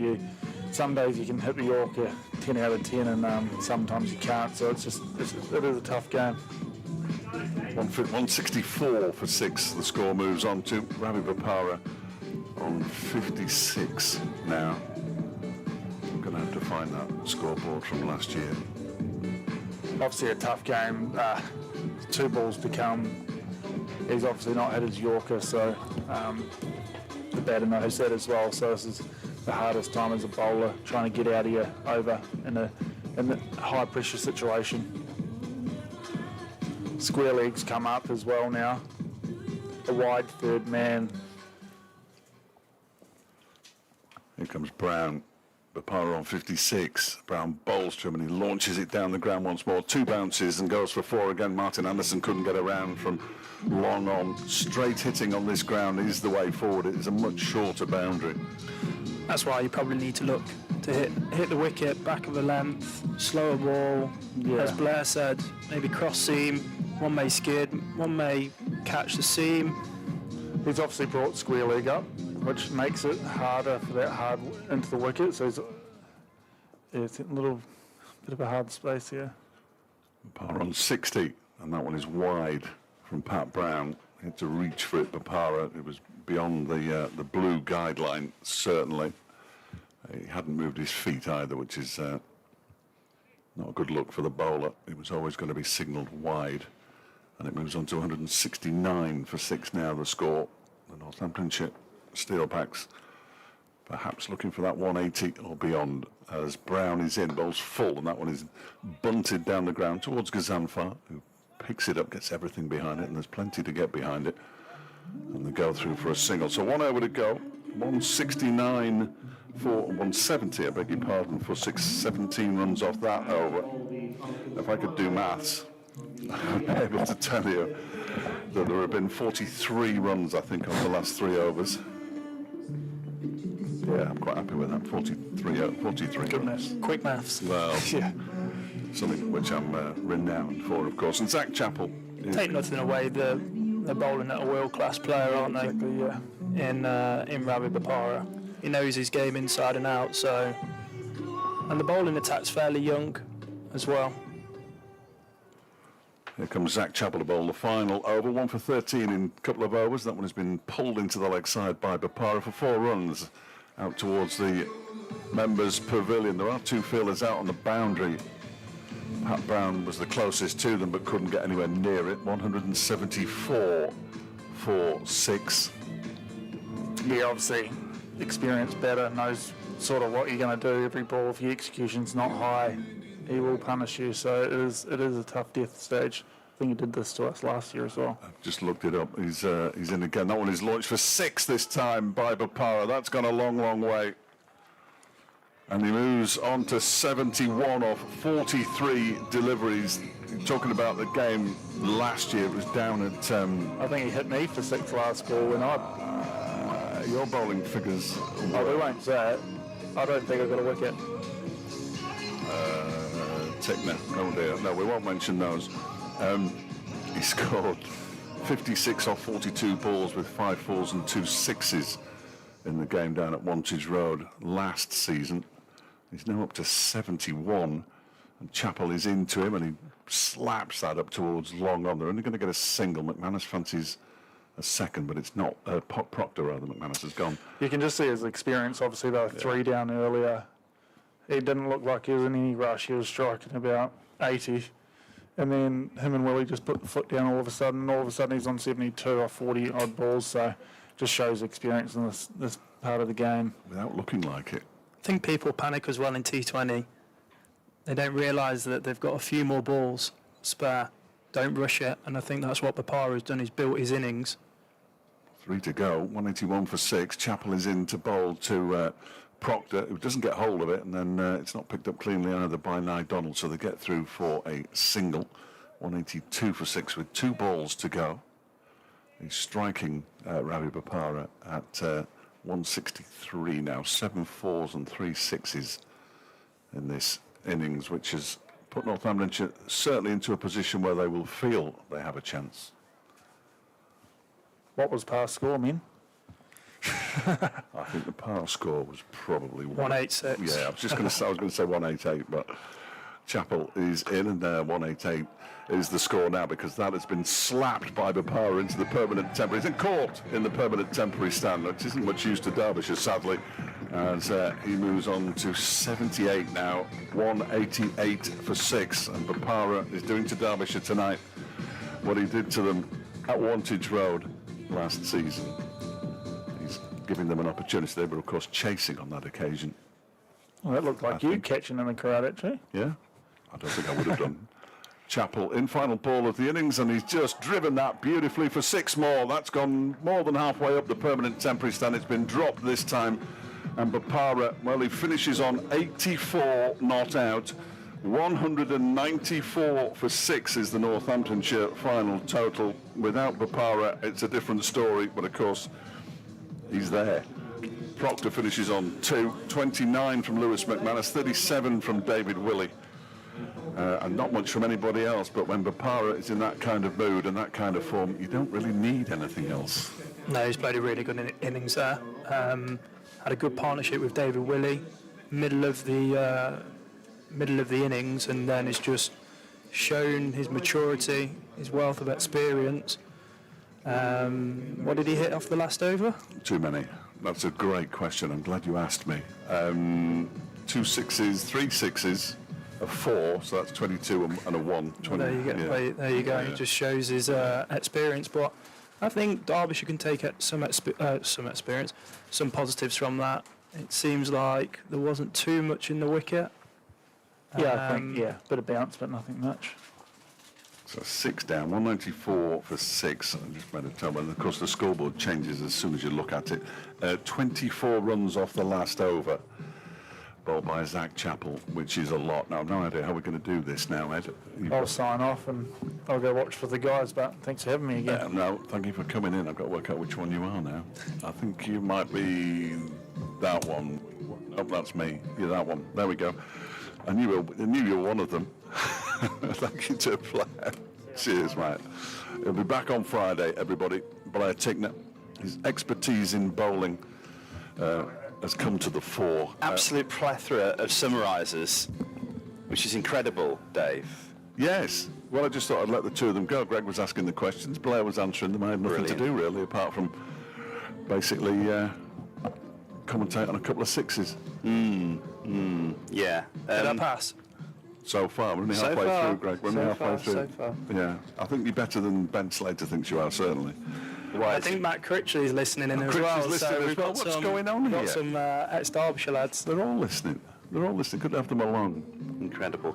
Do you want to go through the scorecard, or shall I? I can do that for you. It started pretty well for Derbyshire, didn't it? They got 3 wickets in the power play. Vasconcelos bowled by Gazanfar for 5, just in broad leg before wicket to Gazanfar for 8. 2 wickets in 1 over, second over of the game actually, and Matt Breedska caught by Ross Whiteley after the bowling of Zach Chappell for 8. It was 24 for 3 at that stage. David Willey was dropped twice before they eventually managed to cling on to one. Pat Brown taking the catch off the bowling of Martin Anderson. Willey out for 37 at 99 for 4. Save. Made just 7 before Ben Aitchison took the catch off Samit Patel's bowling.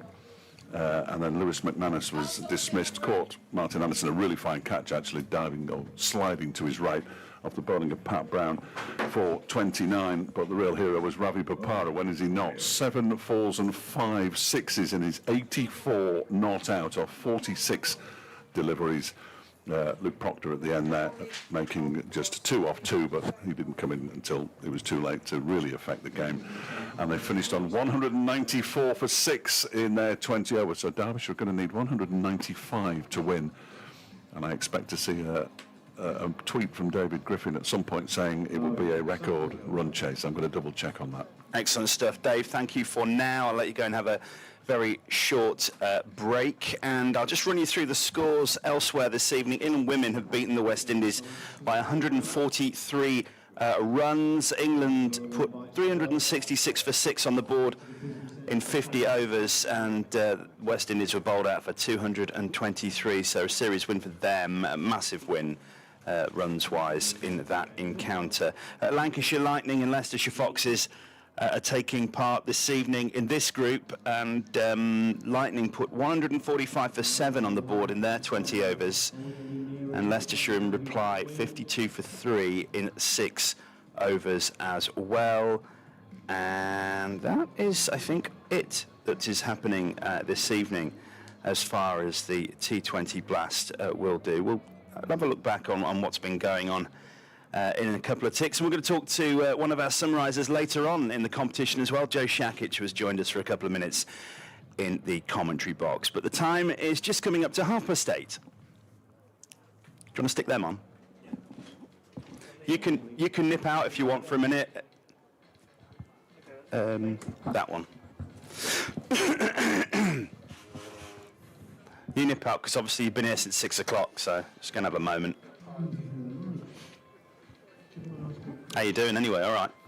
Yeah, Good man. yeah. I was doing better at the half-point stage. Yeah. I'm going to do the highlights first. Yeah, that's fine, mate.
bouncing.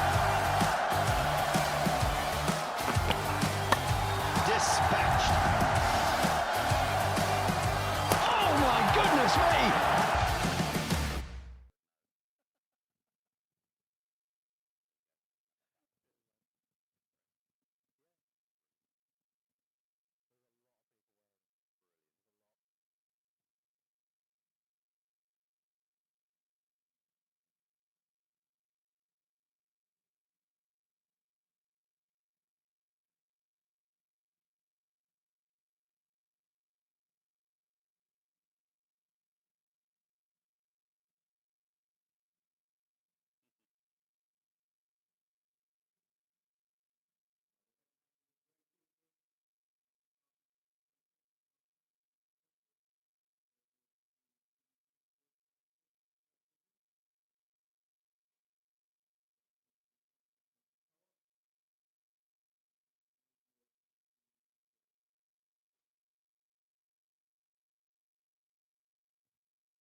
Get this crowd bouncing.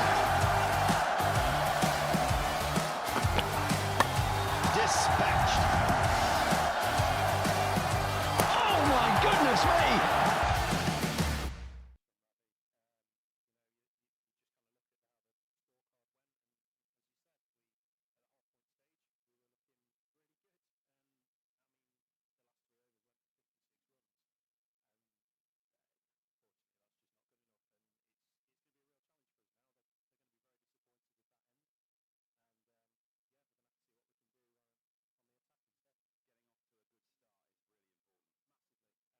off to a good start is really important. Massively. Yeah, hopefully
Aaron Donald is going to be out second ball of the innings, and he's caught by the man moving back from mid-on. And an Aaron Donald for the second match in a row, last just 2 deliveries, and that is not what Derbyshire wanted. Donald goes for 0 and Derbyshire are 0 for 1. I think it's just that extra bounce, isn't it, Fletcher? It's not helped him there. I think we saw that with Aitchison and we saw that with Zach Chappell early on in, when Derbyshire were bowling. So it looks like it's the pitch has not changed at all. So not the greatest of starts for Derbyshire, but hopefully they've got 2 experienced batters now at the crease who can really kick on. Just looking at see, he was out for a 2-ball duck in the first game and a 2-ball duck in the second game, so that's hugely disappointing for Nye Donald. Don't think his mum and dad, well, they might be here today, I suppose. They were at Grace Road last week.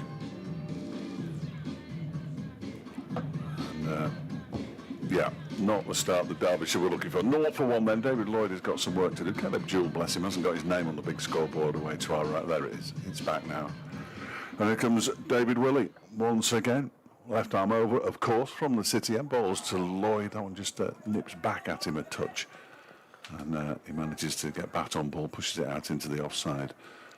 And, I think the good thing about Willie is he's got 2 assets to his bowling. He can swing the ball back in, but also as well he's also got that heavy length where he can hit the wicket if it's not swinging too much. So he's got 2 strings to his bow when he's bowling.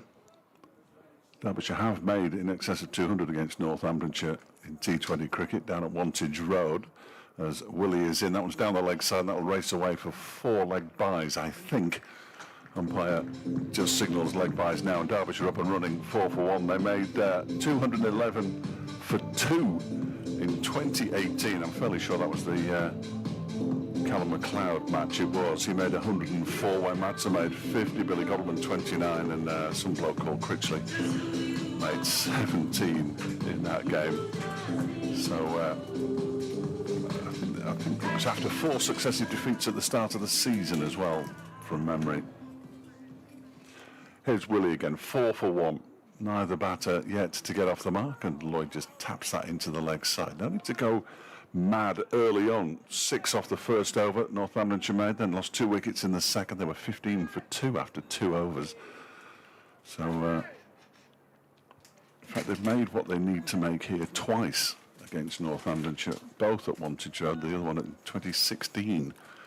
Again, that I have no recollection of whatsoever. Hamish Rutherford opening the batting with Wes Durston in that game. As Willie is in again to complete the first over, and Lloyd tries to get the first runs off the bat, but plays it straight to Justin Broad at backward points. The first over is in the books, 4 for 1, Derbyshire. Not the start they were looking for, but it took Northamptonshire a while to get going, and Derbyshire shouldn't panic at this early stage. No, as you saw in the Northampton innings, lost 3 wickets, but still got up to a very, very competitive score. So hopefully both these batters can take a leaf out of Northampton's innings and just build. They just need to build, don't they? They just need a really good, a good partnership. Absolutely. And then you've got a really good middle order starting from Wayne and then Samit, who have both got the experience needed to chase a just over par score, I'd say. Yes, when they made 195 for 7 at Wantage Road in 2016, as Sanderson begins a new over, that's off a leading edge there for Caleb Jewell. He's going to come back for the second as well and scores the first runs off the bat. A little fortunately, really, Ben Sanderson is a very high-quality operator. 6 for 1 now, Derbyshire. They actually set 195 for 7 in 20 overs. And Northamptonshire chased them down with 2 balls to spare. Richard Levy, 58 off 37, fancy. Josh Cobb, 35 off 23. Yeah, Rory Kleinfeld was in that team as well. He's on the coaching staff now as Sanderson bowls to Jewell, just dabs that square on the offside. And again, it's fielded by Justin Broad. Both Sanderson and Willie had good good bowling figures versus Leicester. Willie with 3 and Sanderson with 4. So they've got a good attack and in good form. That's very reassuring. Here comes Sanderson again, bowls, and that one is guided into the offside once again by Caleb Jewell. This time it's fielded by the man at cover.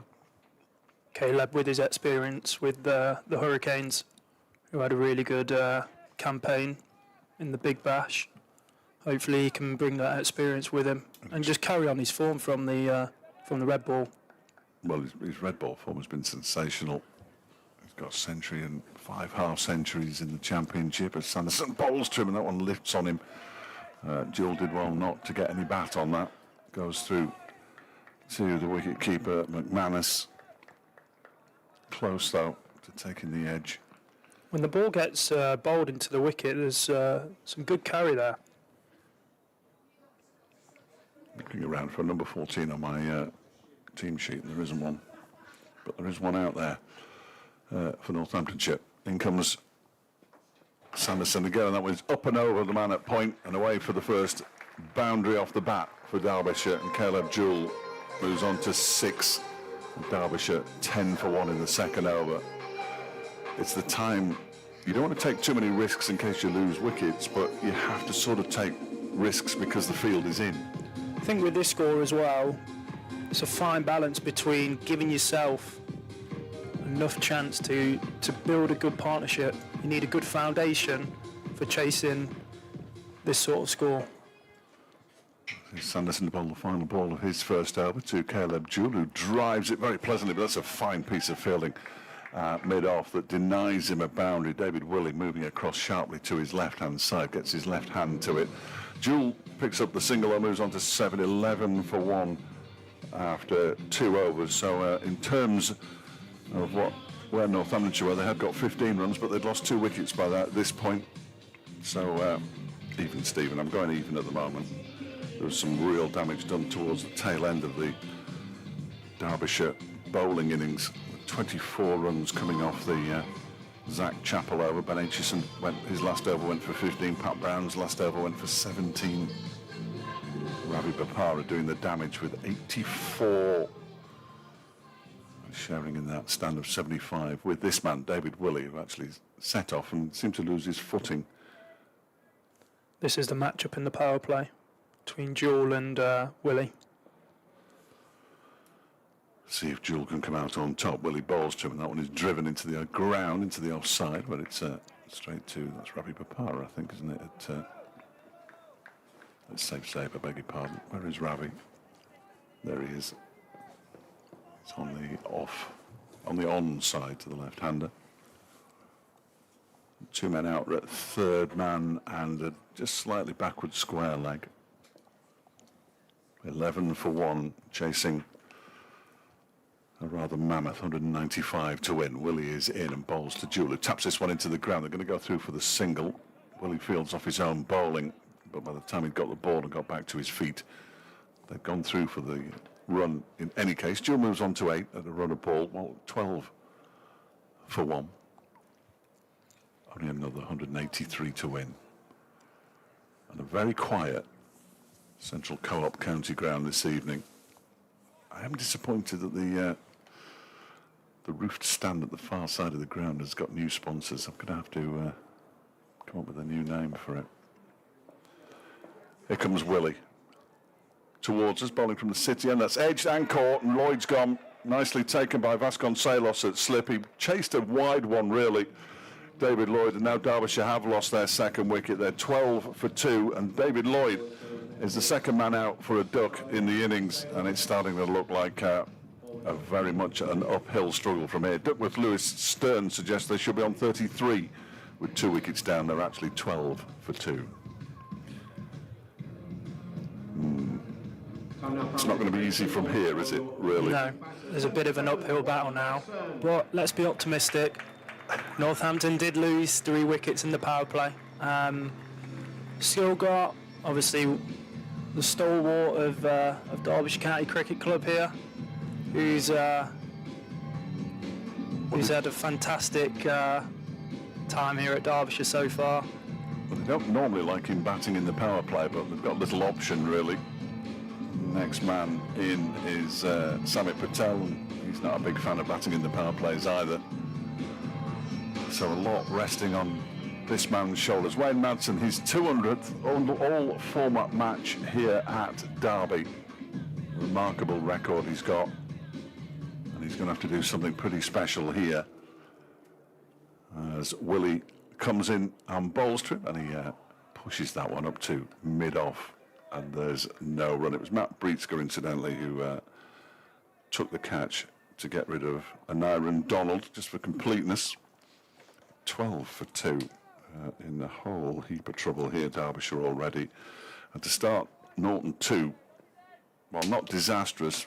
You've got to remember they've got Notts here on Friday, and Notts are a much better side this season than they were last season when they really struggled in T20 cricket. Here's Willie, bowls to Madsen, who pushes this up towards mid-off once again, and there's no run. Madsen sort of admonishes himself, just got the toe end of the bat there. They need to get to the end of the power play now, though, Greg, without losing another wicket, don't they? If they can stay 2 down until the end of the power play, fielders go out, rotating the strike, they give themselves the best possible chance. Samit Patel going through his array of shots in front of the dugout away to our left-hand side as Willie is in and bowls to Madsen, who defends that one. That's a terrific over from David Willie. The 4 runs that came off his first over were leg by, so that was a maiden, his first over. He's now bowled 2 overs and taken 2 for 1 from Derbyshire in all sorts. After 3 overs, they're 12 for 2, just 1 run off that over. And now he's got a decision to make. Does he keep himself on for a third and try and really destroy the Derbyshire top order? Well, he's keeping Ben Sanderson on for a second here, unsurprisingly. He bowled over number 2. This has got to be the partnership that they want to break. I think whenever you look at an opposition team, you look at one batter, if you take their wicket. It's Jewell on strike at the moment, and Sanderson is into him, and he flick drives it back towards Sanderson, who tries to deflect the ball onto the stumps, the Yorkshireman, who has been very much a Northamptonshire stalwart over the last few years. Terrific cricketer, Ben Sanderson. Probably doesn't get the recognition he deserves, in all honesty. No, but they'll want the prize wicket of Wayne. Yes, absolutely. You believe the number of commentators who say, "Oh, here's Wayne Madsen." Well, that's Caleb Jewell dropping the ball into the ground on the offside, and Madsen calls him through for the single. So Jewell moves to 9, 13 for 2. He holds all of the cards when it comes to if Derbyshire are going to be successful chasing this score. They know if they get the prize wicket of Wayne, it's they're one step closer. The only man to score 2 T20 centuries for Derbyshire. He's on strike now, and Sanderson, who will have bowled at him countless times over the years, is on his way in. Madsen launches this out into the offside. He's got away with it to a degree. It's running away towards the boundary. It won't reach the boundary, but it'll come back for 2 runs. It's part of that risk-reward kind of shot, that, isn't it? If you can get it up and over the man on the edge of the circle, you're going to get some runs. He's off the mark. And this is where the balance comes between how hard you go, because you've really got to make the most of these two fielders outside of the ring. Still that slip in place, Vasconcelos. As Sanderson is in, bowls to Madsen, who lifts that one in the air up towards Proctor at mid-off. It was in the air for far too long for my liking. Far too long. But he gets away with it. Might just have stopped on him a little bit, perhaps a slower ball from Sanderson. Derbyshire need a little bit of luck, I think. I'll say. We spoke about luck at Grace Road. That didn't work. 15 for 2. As Sanderson is in, and Madsen, well, on the move, as he often is early in an innings as well. Wayne Madsen goes through to the wicket-keeper. think he That's tried to come down too early, and Sanderson saw him coming and just tried to get the ball under the bat. Target, remember, 195. Cut-off is 10 to 10. As he's in again. Sanderson, that's off the edge of Wayne Madsen's bat, down towards third man. He'll pick up another single. Sanderson will regard himself as slightly unfortunate. Madsen moves on to 3, end of the over. 4 from it, 16 for 2 after 4. 23 for 2, Northamptonshire after 4 in their innings. There's not a huge amount in it, but that was very much an involuntary shot from Madsen, Greg, wasn't it? Looks like it just rose at him and just nipped away a little bit. A well-guided shot down to third man, one would say. But it looks like Willie's having another crack at it, third over. I think they just really want to go for the jugular now. Again, a man who swings the ball, so it's understandable. Willie is in and bowls to Madsen. They could have turned the music off. There we go. He's played that out into the offside. Now, there isn't 2 there. And Madsen sends Jewel back. Madsen moves on to 4, 17 for 2. Haven't seen Big George yet. George Scrimshaw. We will do. We haven't seen Ravi Bapari yet, who bowls so slowly that he's almost impossible to hit. It'll be interesting to see how Lloyd Pope goes as well. Again, another import from the Big Bash. Standing. One of them players that burst onto the scenes as well with the Australian under-19s, and Willie bowls to Jewel, who drives off the back foot, square on the offside. There's a chase on here for the fielder, Matt Breitsker, who gets there nicely, and they're going to come back for 2, but 2's all they'll get. It's a good piece of fielding from the South African. 19 for 2 now. Jewel on to a run of ball 11, where Madsen just has his bat measured by the umpire. You don't see that as often as you used to. But his bat has conformed to the regulations, I'm delighted to say. If it hadn't, I'm not sure what they would have done. Asked him to bat with a different one. 19 for 2. Willie, it's probably the third ball of his third over. 2 for 4 his figures at the moment. He's into bowl to Caleb Jewel, who slams the bat down on that one, comes off an outside edge, and he picks up another single as it's fielded there by Saif Zaib. And they move up to 20 for 2. Derbyshire chasing 195 to win, and DLS, which is rather helpfully on the scoreboard, says at this stage with 2 down they should be on 46, a long way behind. It's not going to rain though, just a guide. Another 175 to win at 11.5 and over as Jewel gets an edge on this one. There is a man down at third man. It is that man Lloyd Pope, and they go through for another single, and Jewel moves to 12. No, he doesn't. Madsen moves to 5, and the Falcons up to 21 for 2. Isn't it quiet? The crowd are... everyone's building up for the Friday night East Midlands derby. They're just building up for the crescendo of this game, but at the moment, crescendo seems a long way off. As Jewel waits, Willie's next delivery is pushed into the offside. They, again, think about the single, and Willie is so quick to the ball that there was never a chance of a run there. And it's another dot ball. Fantastic all-rounder, great fielder. Well, I've said it many times on commentary. I'm convinced he was let go by England far too quickly.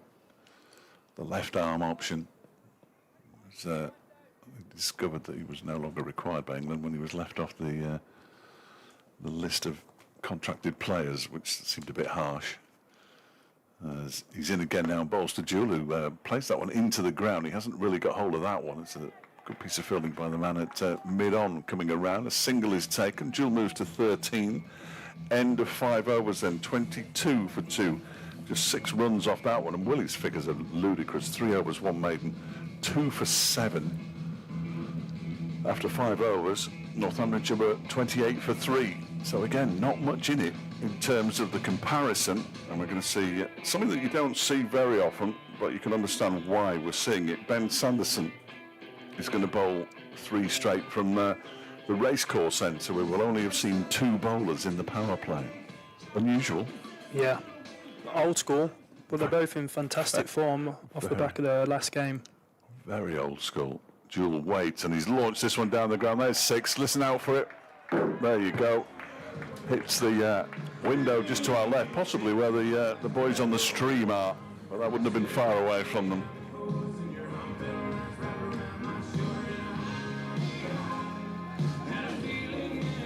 So the first 6 of the Derbyshire innings. 28 for 2. Jewel moves to 19. Only one player has ever cleared this media centre, and that is Alex Hughes. As this next delivery is turned into the leg side by Jewel. They're going through for a quick single. There's a shy at the stumps, and Madsen was scrambling to get down to the danger end there. Looked close, that one did, Fletch. That was very close indeed, but Madsen survives. Jewel moves on to 20. 29 for 2. Several have tried, but only Alex Hughes has succeeded, which is remarkable because he's quite a weedy bloke, Yoz, isn't he? You don't have to answer that, Greg. Probably got to face him soon in the Derbyshire Premier League, I would imagine, unless you've already played them. As Sanderson is in, and that one is driven down the ground for a 1-bounce 4 this time by Wayne Madsen, who moves to 9. That's more like it. That's perked the crowd up a little bit. A couple of aggressive shots. This is the risk. This is bowling 3 overs on the bounce. As much as they do bowl a lot of overs in the red ball stuff, it allows Wayne and both Caleb to line up, get used to the pitch, get used to the pace. And I believe off this over there's been a 6, 1 and now a 4, so 11 off the over so far. Yeah. Just takes that 1 over just to start going through the gears really. And hopefully this is the over now that both these two can take confidence and move through the gears. Well, interestingly, Northamptonshire didn't have a double figure over until the 7th over, which was bowled by Zach Chappell. Not one of the overs inside the power play went for more than 9 runs. Sanderson is in to bowl to Madsen, who's launched this straight up in the air. He's going to be caught, Wayne Madsen, and he is caught. And Wayne Madsen perishes, and right at the end of the power play, David Willey takes the catch. Wayne Madsen goes, and Derbyshire are 33 for 3. Madsen out for 9, and a lot now rests on Caleb Jewell's shoulders as we have 3 balls left of the power play. Wayne will be really disappointed in that with only 2 balls left of the power play. Already had a big over so far. Could have taken a lower risk shot, and then with the field going out after the power play, could have just started rotating it and building a really solid foundation. As you said, it puts a lot more pressure now on Caleb, but he's in the rings so far, so if anyone can put their hand up, it's Jewel and the experience of Samet. There won't be many quick singles, though. Certainly won't be any sharp 2s. You never know. No, there won't be. That's not how Samet plays the game. Who's winning the race between yourself and Samet, Fletch? Oh, well, it depends how far it was. I fancy myself over 20 yards, but after that, I'll be in a heap on the floor, breathing heavily. I've also got 23 years on him. Well, he's got them on me. Here's Sanderson, 33 for 3, bowls to Samet, who just pushes this out. He goes for a quick single. There you go. Out into the offside. I take it all back. So I love him to bits, and he's so good to talk to, Samet. He knows his team's in trouble. He knows his team needs him. 34 for 3 with 1 ball of the power play to go. See, I don't know what the rule is about both sides losing 3 wickets in the power play. So anything could happen now. Final ball of the first 6. Sanderson is in, and Jewell guides that off the face of the bat. I'm going to give it him down to third man for 4 runs. And the power play comes to an end with Derbyshire on 34 for 3, 12 runs off the over. Is that right? 38, I beg your pardon. The runs haven't gone on. So 16 runs off the over, an expensive one from Ben Sanderson, but he did manage to get rid of Wayne Madsen. Derbyshire 38 for 3. At the end of the power play, well, would you believe it? Northamptonshire was 37. There you go. So there is nothing between the sides other than one side is chasing and the other one isn't, which I always think makes it slightly trickier, but it's Luke Proctor to take up the attack for the Steelbacks from the city end, but nothing between the sides at the end of the power play. That's remarkable. I think Patel's got to dig into his experience now. Proctor is in, all that goes in between Samet and his bat, over the top of the stumps and through to the wicketkeeper McManus. Proctor, he doesn't look quick, but he surprises a lot of people with his pace and how skiddy he can be. So, Looks quick to me. experienced bowler across all formats. Yeah, no question. He's in again and bowls to Samet, who just guides that nicely past the tumbling man at backward point. They go through for a single. Vascon Salos, who put the dive in there at backward point but couldn't quite get to the ball. 39 for 3. Samet doubles his score, moves on to 2. Derbyshire only need 156 at 11.5. We say it quickly. Doesn't sound as painful as it looks at this stage. Mid-on and the mid-off swap over. Obviously expecting Caleb Jewell to go out towards long on, because that's where David Willey has now positioned himself. As Proctor is in and bowls, he turns that into the leg side, but straight to the man at mid-wicket, Ravi Bopara, and there's no run. The first big over, as I say, was the 10-run over number 7 in the Northamptonshire innings.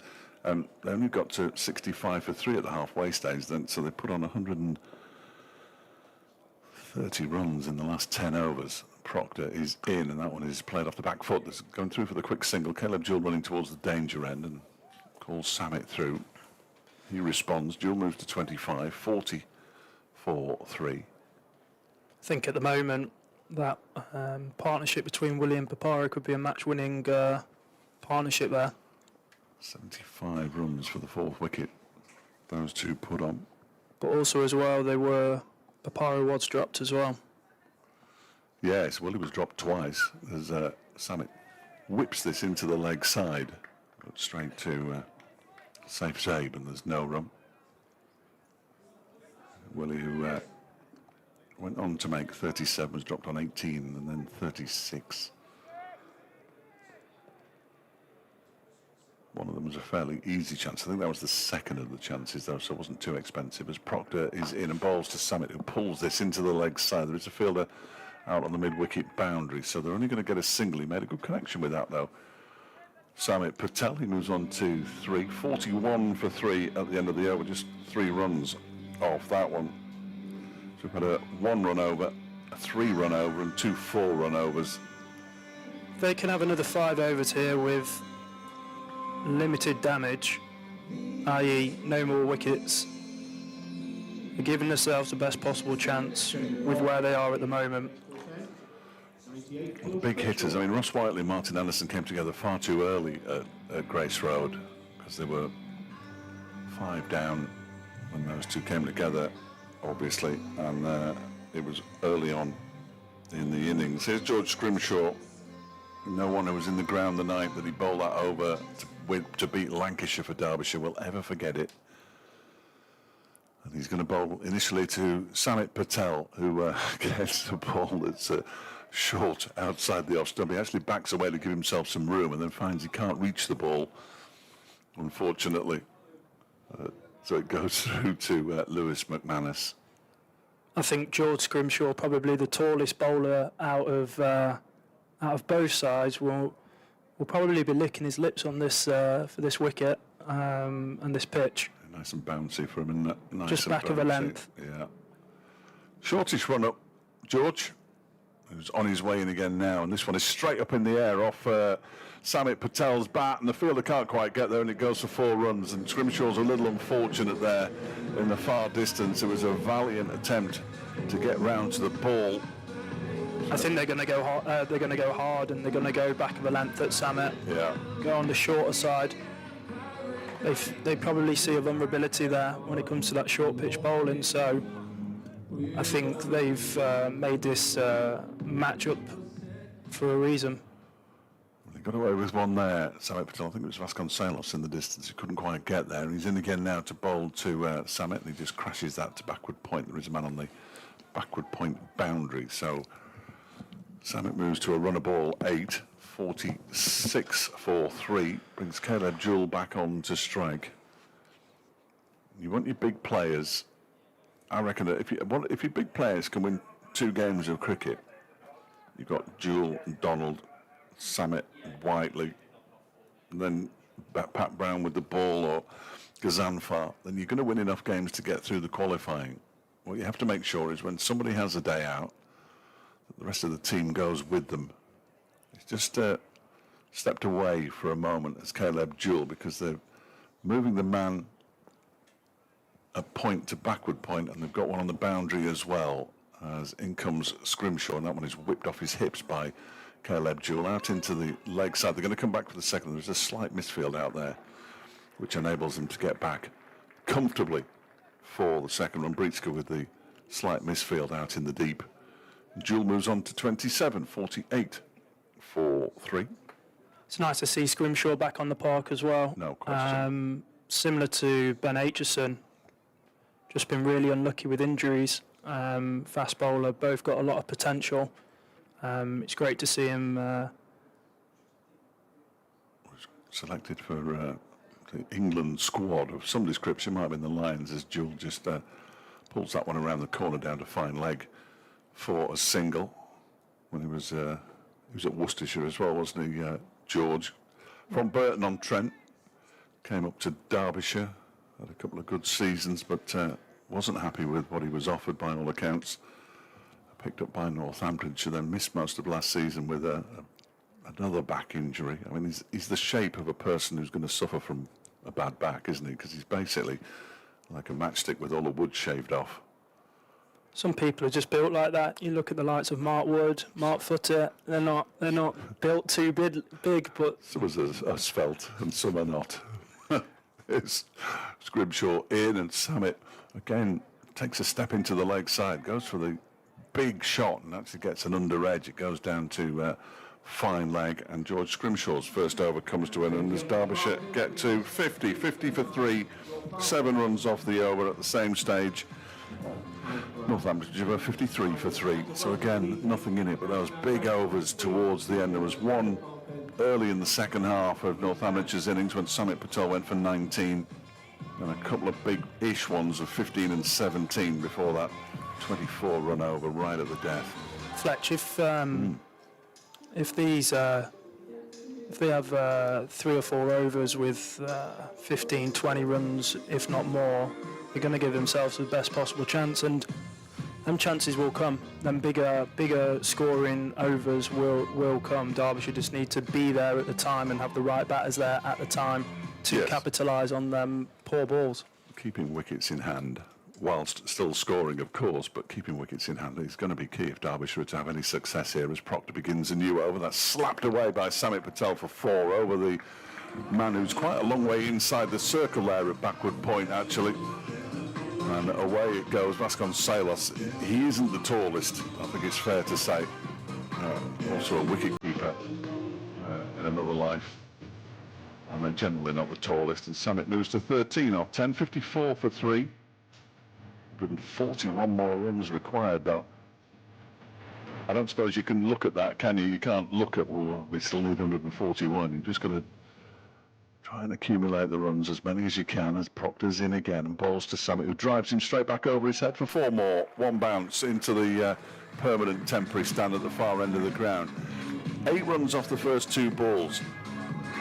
Let's not get overexcited now and just calm the rest of the over down. Would that be the message? I know it's difficult, and you've mentioned adrenaline coursing through players' veins when they do something. Samit's got too much experience to chuck it away here, hasn't he? Yeah, I think he's already got 8. This could be the high over, but he's got to play low risk shocks now. 58 for 3. Samit on to 17 off 11. Proctor's in again, bowls, and he makes a bit of room for himself again. That one bounces possibly over a stump next to the leg stump. rather than over the top of the stumps themselves, but a little bit too close for comfort. With the pace of the wicket as well, Samit's just trying to use that pace behind square. He's a very good deflector of the ball, uses the pace very nicely. Well, Vasconcelos is waving furiously at the bowler, asking if he should go further back. He's a long way in from the edge of the circle as Proctor bowls, and he waits for this slower delivery. He gets away with one here as it lands in between a couple of fielders, and they pick up a single.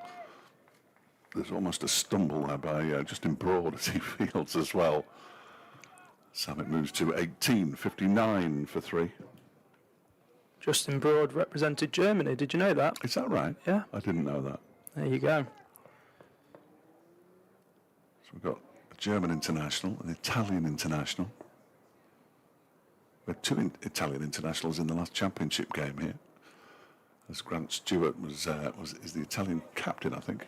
That one is guided by Caleb Jewell down towards Scrimshaw for a single. Scrimshaw overthrows the keeper. Then he's got fielders tumbling in all directions to try and prevent the ball from going for overthrows, when they needn't really have bothered, because I think Samit had settled for a single, and so had Jewell. 60 for 3. Jewell up to 29 now off 22 deliveries. The partnership just starting to develop nicely. 27 off 19 balls. As Proctor is in again, and Samit again just heaves the ball up towards long on, where Willie does the fielding, and the over comes to an end with a single. 61 for 3, 11 off that one, so another double figure over at the same stage. 58 for 3 were Northamptonshire, but now we're going to see Lloyd Pope for the first time this evening, which should be fascinating. And he's initially going to be bowling to Samit Patel. Of course, he would have bowled at Caleb Jewell a number of times over the course of the winter, I'm sure, in the Big Bash. As I said earlier, I think Lloyd bursted onto the scene with the Australian under-19s leg spinner. Who are you going to try and compare him to in Australia as a leg spinner, eh? Yes, it must have been one of the most difficult jobs in the world, wasn't it? You're not quite as good as, well, who is? 61 for 3. Pope is in and bowls on the leg stump, and Samit just clips that away down to a deep backward square leg for a single. He's cursed by looking older than he is. I'm sure Lloyd Pope, I don't exactly know how old he is, but I don't think he's as old as he looks. I'm not saying anything, Fletch. How old is he? Was that one of your mountains of researchers? Pope bowls, and that one is cut away by Jewell out towards the cover boundary for a single. 63 for 3. Born on the 1st of December 1999. 25 years old. Well, he looks older than that. Good beard, though. He's in now and bowls to Samit, who turns that one towards fine leg. They're going to get another single here as Scrimshaw does the fielding. Samit moves to 21. The partnership up to 31. 64 for 3 now. 131 to win. That required rate's gone up to 12.5, but we'll not look at that too much at this stage because there's still a long way to go. And now Jewell tries to fetch one from outside the off stump. The mindset here, Fletch, has got to be 1 a ball, 6 and over, and then hopefully within them, there's a boundary ball there, so that gets you up to the 10, getting them closer to that run rate required. Samit back on strike. Pope bowls to him. He goes back into his crease and pushes it out into the offside. No run.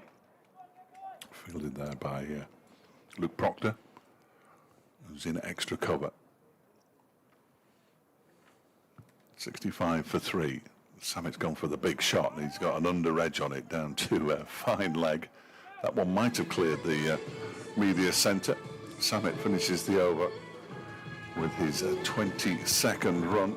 5 runs from it. 66 for 3 at the halfway stage. At the halfway stage, Northamptonshire was 65 for 3. So really, you would say it was even, but you know it's not. And also as well, they've got Ravi Bapara coming on, has a wealth of knowledge when batting in this format, but also bowling as well. I would say he's probably more dangerous with the ball than he is with the bat. I think you're right. But there's a good lineup here. Be interested to see how many games combined these two have played, both Samit Patel and Ravi Bopara. Great shout. That is a great shout. Have we got Benedict here tonight? No, sadly not. Bopara in and bowls, and that one is slapped by Samit Patel up towards mid-off, and Caleb Jewell's going to call him back for the second, and Samit Patel's not interested. Looked like there were two there, I think. Samit just kept his head down and was happy with the single there. There was a slight misfield, I believe, at long on, but... Certainly was, and I think Jewell had spotted it. I'm not sure that Samit had. Now he calls Jewell for a mid-pitch conference. Looks on. Twos. Not sure. 67 for 3. This is probably the first time that Jewell has faced Papara. Yes. I wonder what he'll make of him. He waits now and has to wait for the ball and then hits it rather uppishly towards long off for a single. Bopara looks a little disappointed that there wasn't a fielder there. Has Bopara played in the Big Bash, Fletch? Oh, man alive, you're asking me all sorts of stuff here. I can try and find out. I bet he has. Yes, he must have done, surely. We will find that out. He's in again now. Bowls to Summit. It's a full toss. He's going to get caught. Oh, he's been dropped out in the distance. That's quite a bad drop, really. I had an opportunity to get rid of Samit Patel from probably the worst ball that Ravi Bopara has bowled for 15 years, I would say. Maybe the lights took a bit of an influence there. It was one of them balls where you think it's coming a lot quicker than what you think, and it's he just hasn't judged the length there of... No, he's... oh, dear. Look at the list of his clubs. He's in again now, Bopara, and Caleb Jewell heaves him into the leg side. There's a fielder out there. It bounces just in front of him. Then he juggles with it. And they go through for a single. And they're living dangerously here, Derbyshire. 70 for 3. Jewell on to 33. I'll get a list of all his teams here. I'll read them out if I get the opportunity, but the chances are fairly slim, I would suggest. Just having a quick skim down it to see if there are any Australian sides there. I can't see one yet. As Bopara bowls and Samit Patel pulls that one up towards long on where Willie does the fielding. He juggles with it as well a little bit down there in the far distance. And Derbyshire move on to 71 for 3 with one ball of Bopara's first over left to bowl. Started at Essex, of course, where he was there for 16 years. He's in now and bowls to Jewell, who crashes this away. That'll be 4. Out towards the extra cover boundary. Just gave himself some time and waited for it as well, which is key with Bopara, it always seems, because he's a lot slower than he looks. Just put some pace on that ball, and Caleb was quick onto that, saw it and just hit through the line of the ball, and just seems like this partnership's just coming together nicely. 42 off 32 balls. So he's played for the Kings 11, he's played for Auckland and Chittagong, the Dolphins in South Africa, Sydney Sixers, so he has played in the Big Bash, but that was in 13-14 when Caleb Jewell was still at school. The Sunrisers, as Pope is in for a new over, and that one has been launched. Oh my word, that might have gone over the media centre. I think I've heard it bang, but I can't see. It's come down. Has it on our side? No. It might have gone through. My car's not far from there. That was a big, big hit from Samit Patel. That was as big a hit as we've seen since Alex Hughes stuck one over the top of the media centre. And that might have gone close to over the top of it again. He moves to 31, 81 for 3, big hit. Gives me the chance to, as we look for a new ball, to say he's also played for the Sylhet Superstars, the Karachi Kings, the Dakar Dynamites, the Rangpur Riders, the Balk Legends, the Durban Heat, the Rajashai Royals, apologies for that, Multan Sultans, Sussex, Peshawar Zalmi, London Spirits, St Kitts and Nevis, Candy Warriors, Sunrisers again, Colombo Stars, and Northamptonshire, as well as the MCC, England A, England Lions, England 11, England and the Essex Cricket Board, England A. He's played for... I opened up a can of worms there, didn't I, Fletch? It would have been easier for me to have read out the list of teams he hasn't played for. Another T20 he's played for the Abu Dhabi Knight Riders, also played for the England under-19s. He's played, for all sorts of teams. Just coming up to 50-run partnership, 2 runs off that. We welcome listeners to Sports Extra, to the Central Co-op County Ground. That's 4 more to Samit Patel, who's just hit the most enormous 6, so now he's taken 4 off Lloyd Pope. And these are runs desperately required for Derbyshire, who need 195 if they're going to get their first win of the season at the second attempt and end the winning start made by the Northamptonshire Steelbacks.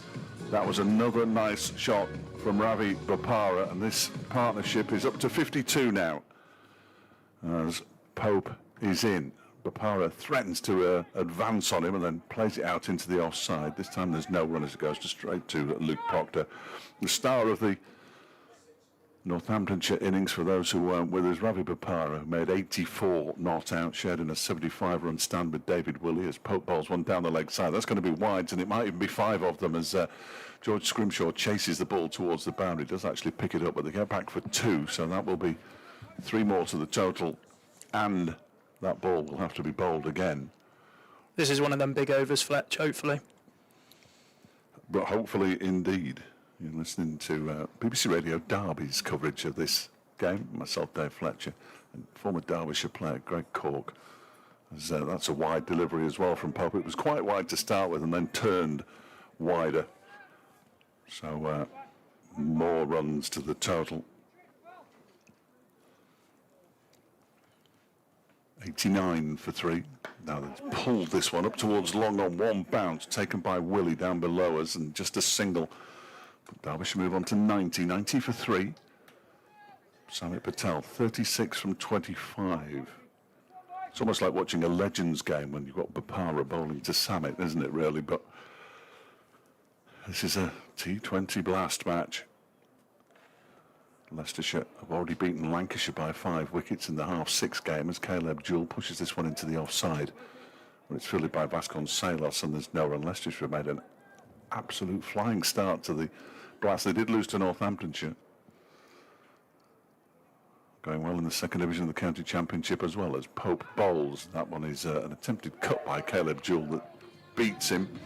And the 12th over comes to an end with Derbyshire on 90 for 3, so 15 off that one. At the same stage, Northamptonshire were 99 for 3, and it would appear, and I don't know why this happens, Greg, you might be able to help me, that the pitch is getting easier to bat on. I think as well get that, a bit softer and yeah, and I think as well the batters are getting a feel for the pitch as well now. They've respectively both been in now for a while, 25 balls, 29 balls now, and they're both starting to assess the conditions and get a bit more confidence. Them big overs do give you that momentum moving into the latter part of their innings. I could do with a couple more double-figure overs here just to take the pressure off that enormous over that Northamptonshire got at the end when they took 24 off Zach Chappell. Here's George Scrimshaw, former Derbyshire man, of course, from the City end, bowling to Samit Patel, who swings at that one and misses. Stepped into the leg side, and quite a long way into the leg side to try and make contact with that one, but was unable to make contact. They're going short here. There's no other ball that George is going to bowl here other than slower ball, bumper. Got a man at fine leg. Or just short in at the rib cage, which no one likes. No.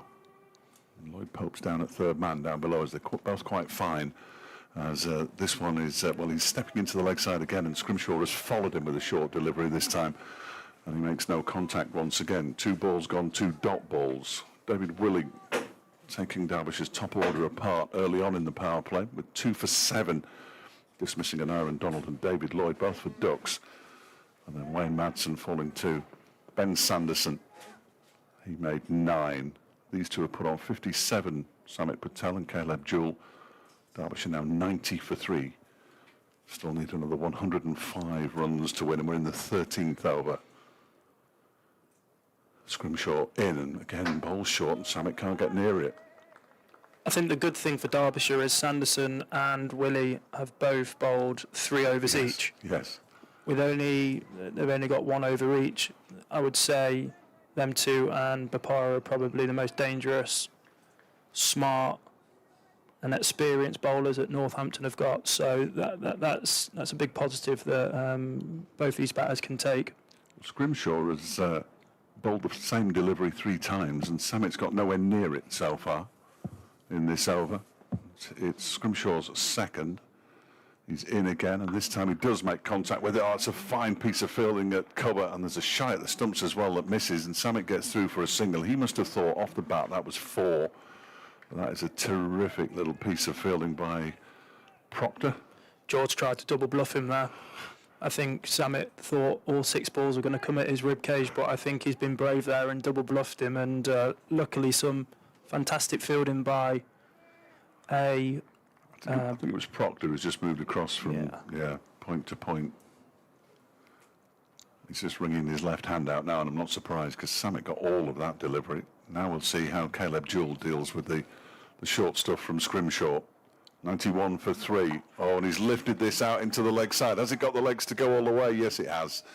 The fielder out there thought he was in business, and I must admit, so did I for a moment, but it's gone out towards the old scoreboard, and Caleb Jewell picks up his second 6 of the innings to move into the 40s. That's how he's going to deal with George Scrimshaw. He's going to take him on. Good to see. 97 for 3. Jewell on to 43. The partnership moves up to 64 of 43 deliveries. It's starting to match the partnership between Bapara and Willie. These 2 innings following very similar patterns at the moment. Here's Scrimshaw in again, and this time he just dabs it down into the ground. They're going to go through for a single. There's an attempt to roll the ball towards the stumps by McManus, and the over comes to an end. 13 gone, and Derbyshire are 98 for 3. 8 runs off that one, and at the same stage, 107 for 4 were Northamptonshire. Again, not much in it, but you can see that 24 run over the final over of the innings, which is still concerning me as Safe Zabe. I think this is the over where they want to attack. Safe Zabe, he's not a bad bowler, but he wouldn't be probably one of the mainstream bowlers that Willie would count upon. I think Pope obviously has gone for quite a few now. Yeah, 20 so he's had to call on, I wouldn't say a part-timer, I would say somebody that sort of I wouldn't go to first up. He's the 7th bowler used by Northamptonshire. He's going to be bowling to Caleb Jewell, who just plays the first ball straight back to him. You won't have seen Safe Zabe too many times either. It's always tricky for the overseas, isn't it, playing his first season in England. As Zabe is in again, that one is swept by Jewell out towards the square leg boundary for a single. He moves to 45. 99 for 3 now, Derbyshire. I had 1 or 2 messages from some naysayers early on in the Derbyshire innings. Some who suggested that they might not come again on Friday. You don't want to miss Friday, it's Notts. Nobody wants to miss Friday. But Derbyshire need to score plenty of runs to get over the line here. He comes around the wicket, Safe Zabe, and Ravi Bapara has hit him for 6 straight back over his head. Not quite as big as the one before, but big enough. And with that 6, Derbyshire reach 3 figures, 105 for 3 now. Samit moves on to 43 of just 30 deliveries. He got all of that one. It was a foolish delivery as well. He's done well to get the elevation on that towards the new scoreboard. Sends 1 or 2 supporters scattering. 105 for 3. Zabe is in again, and this time he's been launched into the leg side. A slightly flatter hit. Ravi Bapara does the fielding, and Samit wanted a second run there, but Caleb Jewell said no. So Samit Patel moves on to 44. 106 for 3. They're keeping pace just about. Will we see another final over thriller? Safe Zabe in again, and this one is played nicely off his legs into the leg side by Jewell, just for the single. He moves to 46, 107 for 3. Another 88 runs required for victory. That required rate, though, has climbed to 14, which is a lot. Look at the fielders on the offside. Interesting. Behind the bat, this one, he's gone up and over those fielders. There's a chase on here for Proctor. It's gone all the way for 6, has it? I think 4 runs is signalled by the umpire. I thought for a moment he'd got enough on that to get it for 6. Just not quite. End of the over. 111 for 3. So 13 runs off that over from Safe Zabe. So if he was coming on to protect Lloyd Pope, it hasn't worked.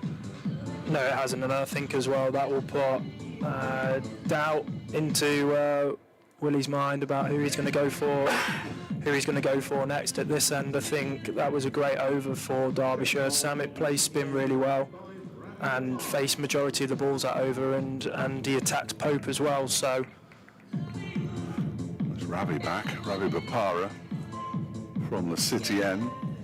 1 over for 9. What's he going to do in his second? He's going to be bowling to Caleb Jewell on 46. Jewell flexes his knees. Bapara is on his way in, hiding the ball, and he's pulled into the leg side. Has he found the gap? He has, and it's a half century for Caleb Jewell in his second match for Derbyshire.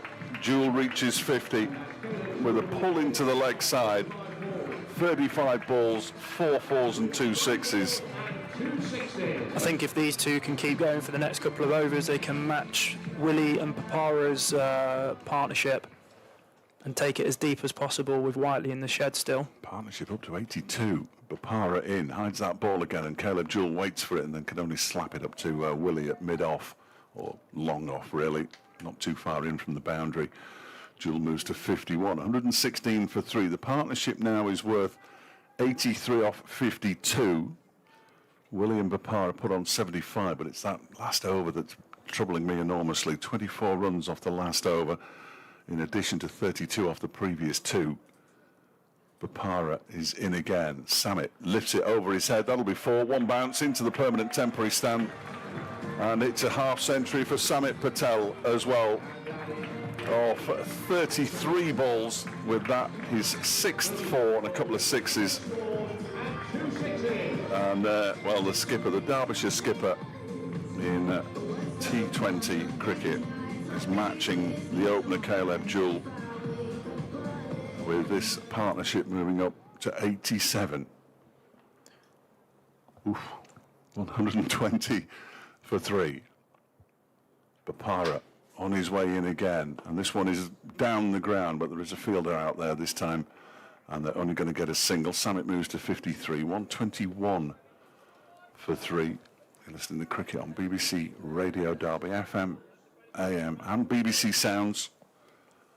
And a very good evening to all our listeners on the many Sports Extra channels that we now appear to be on. The main one and the other one. Here is Bapara again, and he lifts this one into the offside. There's Caleb Jewell. They go through for a single. 52 now to Caleb Jewell, the Australian, the Hobart Hurricane, the Tasmanian, who won the Big Bash earlier on this year. Was that the first time the Hurricanes won the Big Bash? Yeah, hosted the final in Hobart. He's moved to Melbourne, I think, Caleb.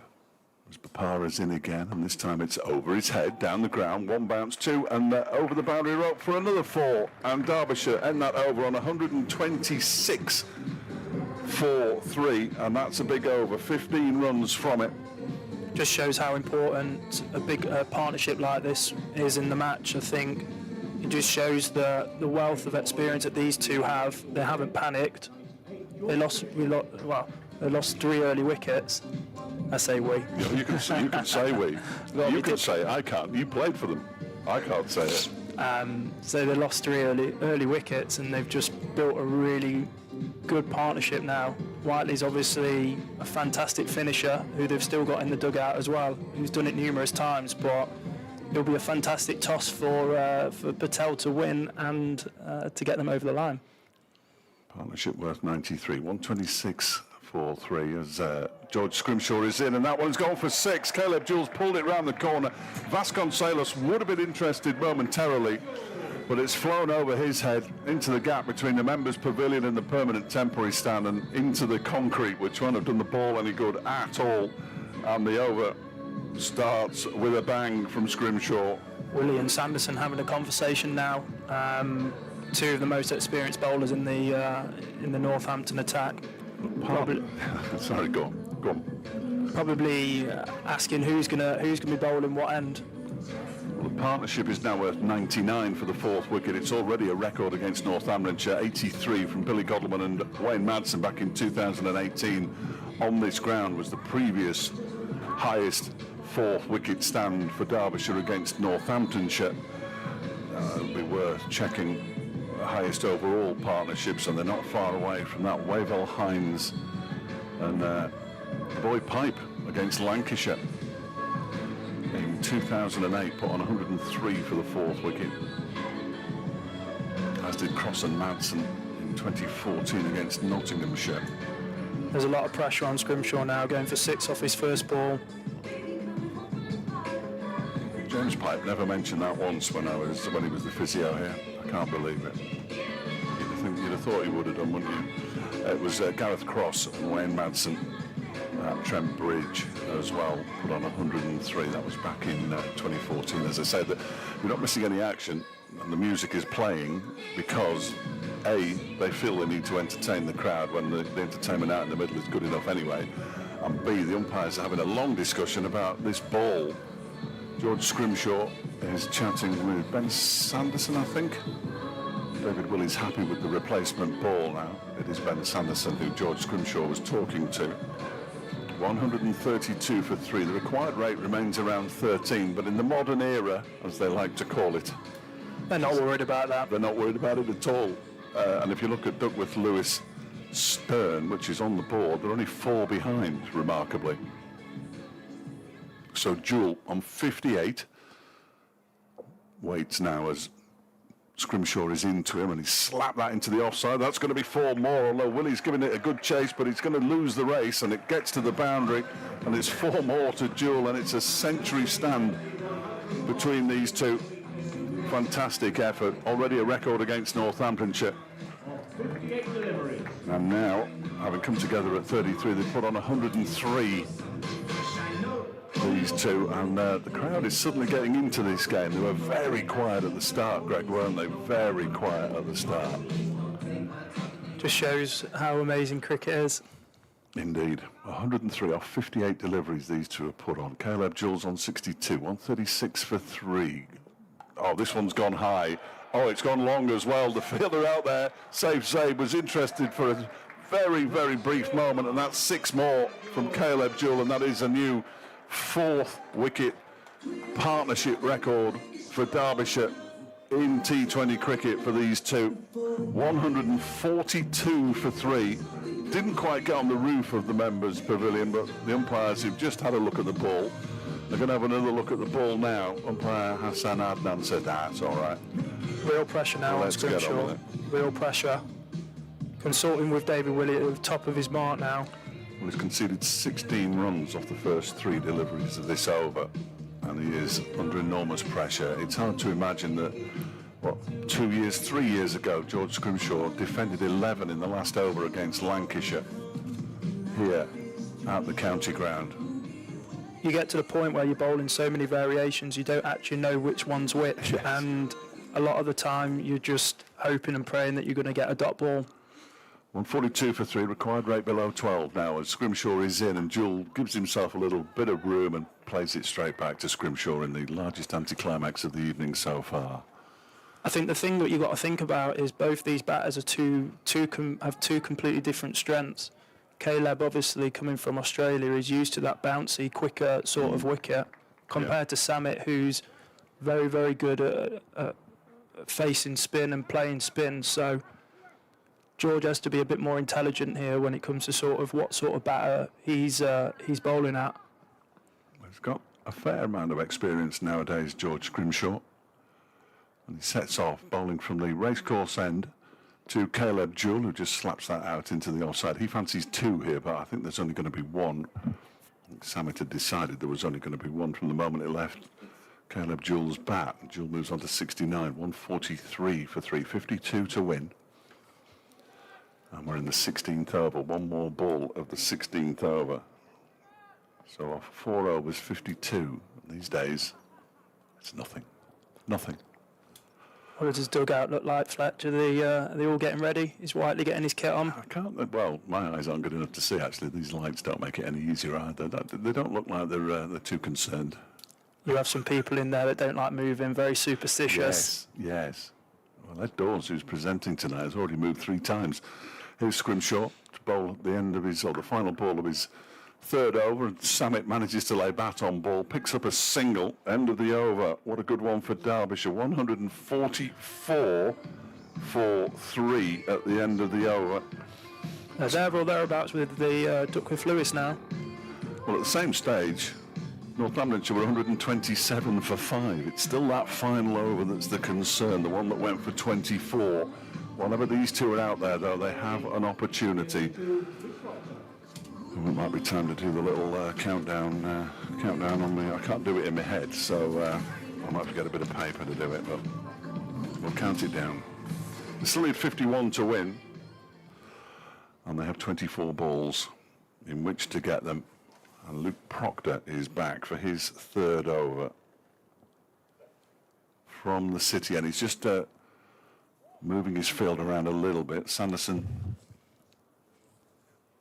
moves around at cover.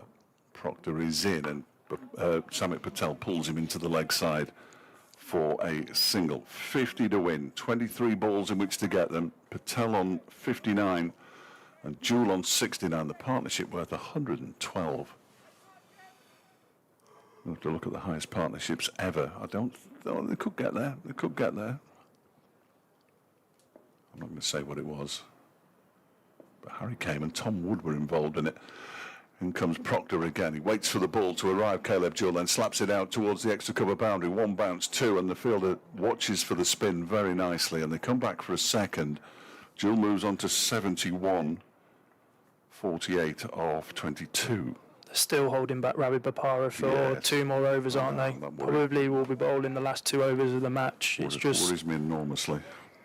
So 18 and 20 from Ravi, who's gone for 24 though in his 2 overs so far, as Proctor is in and bowls. And that one is launched down the ground. He doesn't even look, Caleb Jewell, because he knows he's going to be caught in the distance, and he is, and he's out.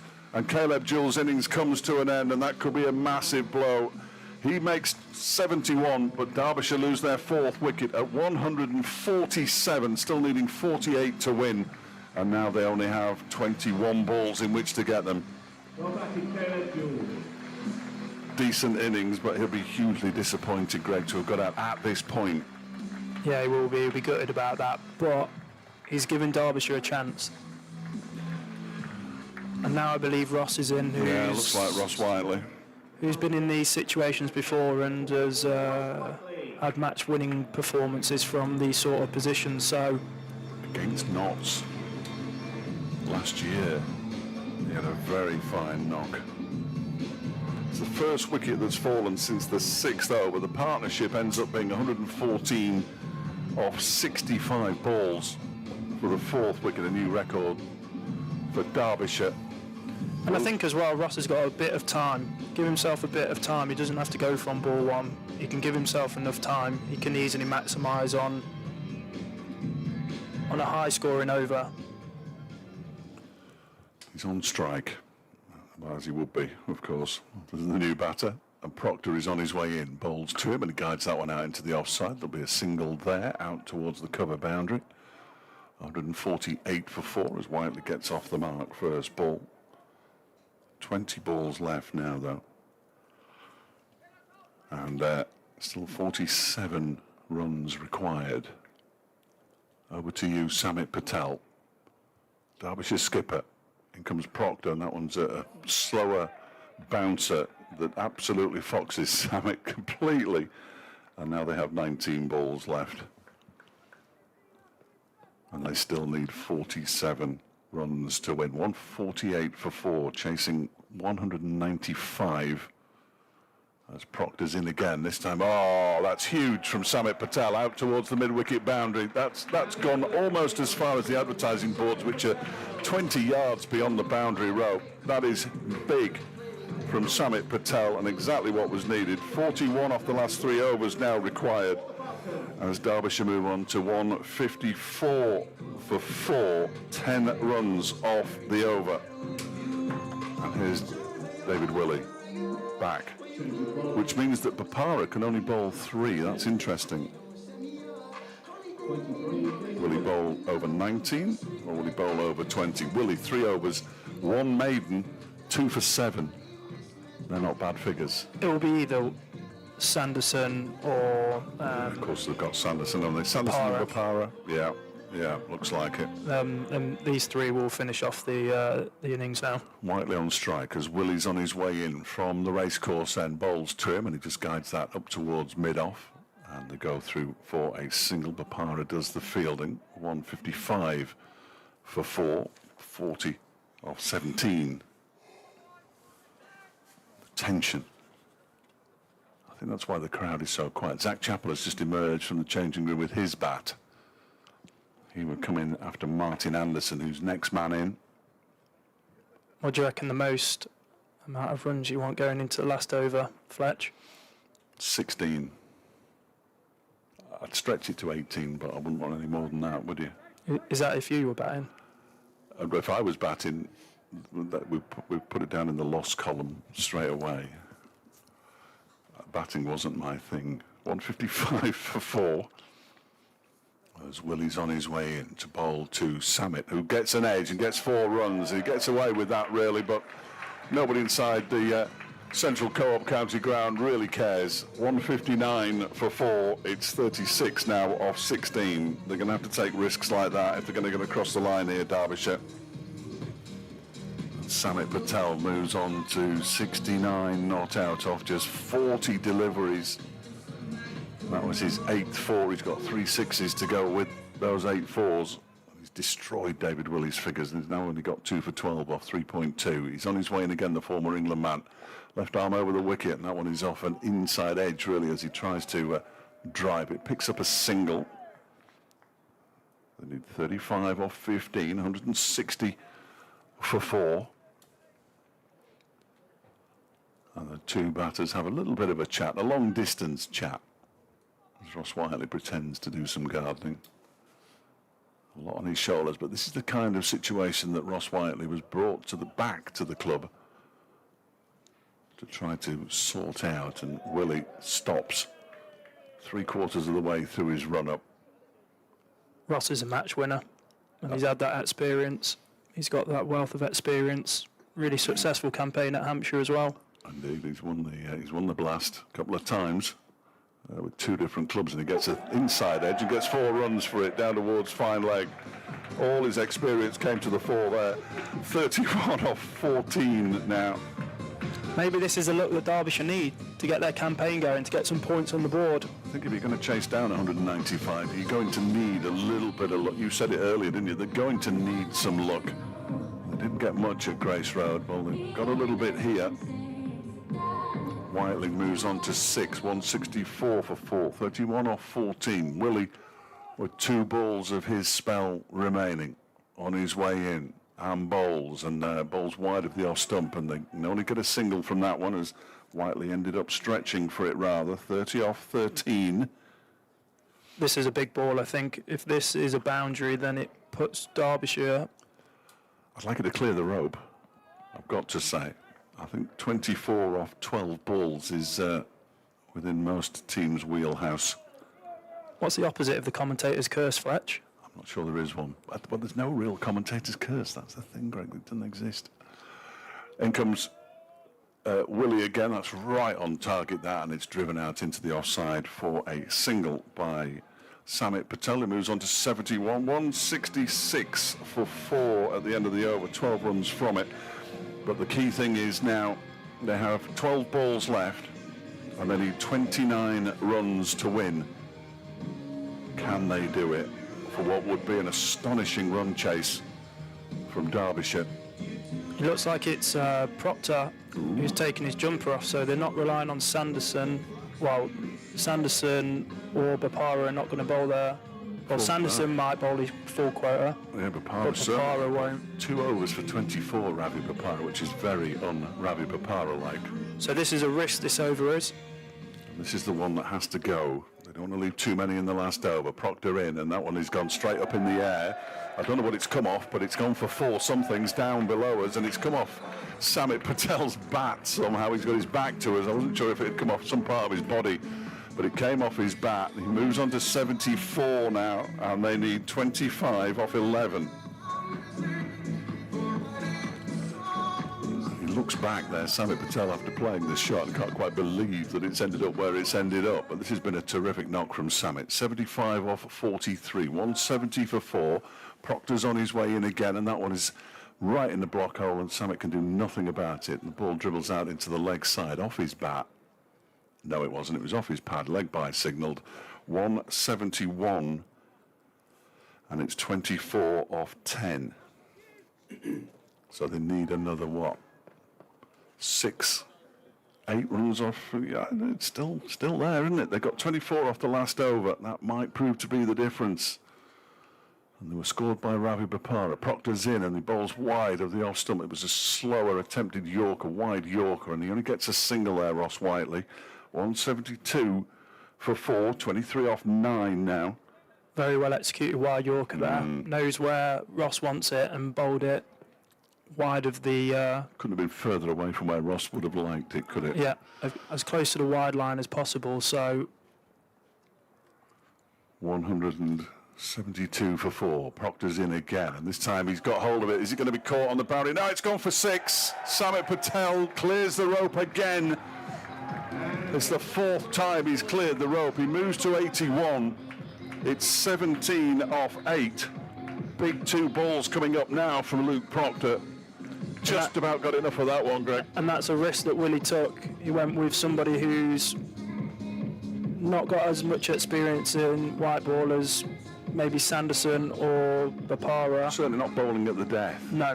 Which is a whole thing in itself, isn't it? Proctor then, 2 balls left. He's in, he bowls. That's a full toss down the leg side that manages to end up at point off Samit Patel's bat. They need 16 off 7. It's not a no above waist high no ball. I think that's why there were 1 or 2 boos out there. So this is probably a free ball for Ross now. He's got 1 ball left of this over. If he gets out, Samit's going to be on strike. On strike in the last over. So this is a free ball really for Ross. This clears the ropes. Derbyshire become favourites. Yeah. Here comes Proctor to bowl to Ross Whiteley, who launches it down the ground. Is it going to... No, it hasn't gone as far as I thought it was going, and they're not going to come back for the second either. So it means that off the final over, Derbyshire will need 15, 14 for the draw, or the tie, rather, obviously. What did you say, Fletch? You wanted to go into this... 16, I said. What have we got? 15. Maybe the stars are all aligned. Dave Fletcher predicts Derbyshire win. That's never happened before. 180 for 4 then. At the same stage, Northamptonshire were 170 for 6, but we saw the 24 run over. It's Ben Sanderson, incidentally, who's going to bowl the last over, and I'm not sure whether I'd rather see this or Ravi Bapara. Either way, 14 runs off the last over. He's probably gone with Sanderson, who's come off the back of a good bowling performance in the last game. But who's your money on, Fletch? Well, it's on Northamptonshire, but that's just my default position over the last few seasons. I've come here to change your mind. Well, I'm happy to have it changed. I've listened to you for so many years, Fletch. This is why I came. People have tried before, Greg. They've tried before. Here we go then. 6 balls left. 15 runs for Derbyshire to win. Sanderson is in, and the first ball strikes the pad of Ross Whiteley, and they go through for a leg bye. Slightly anticlimactic. 14 off 5 now.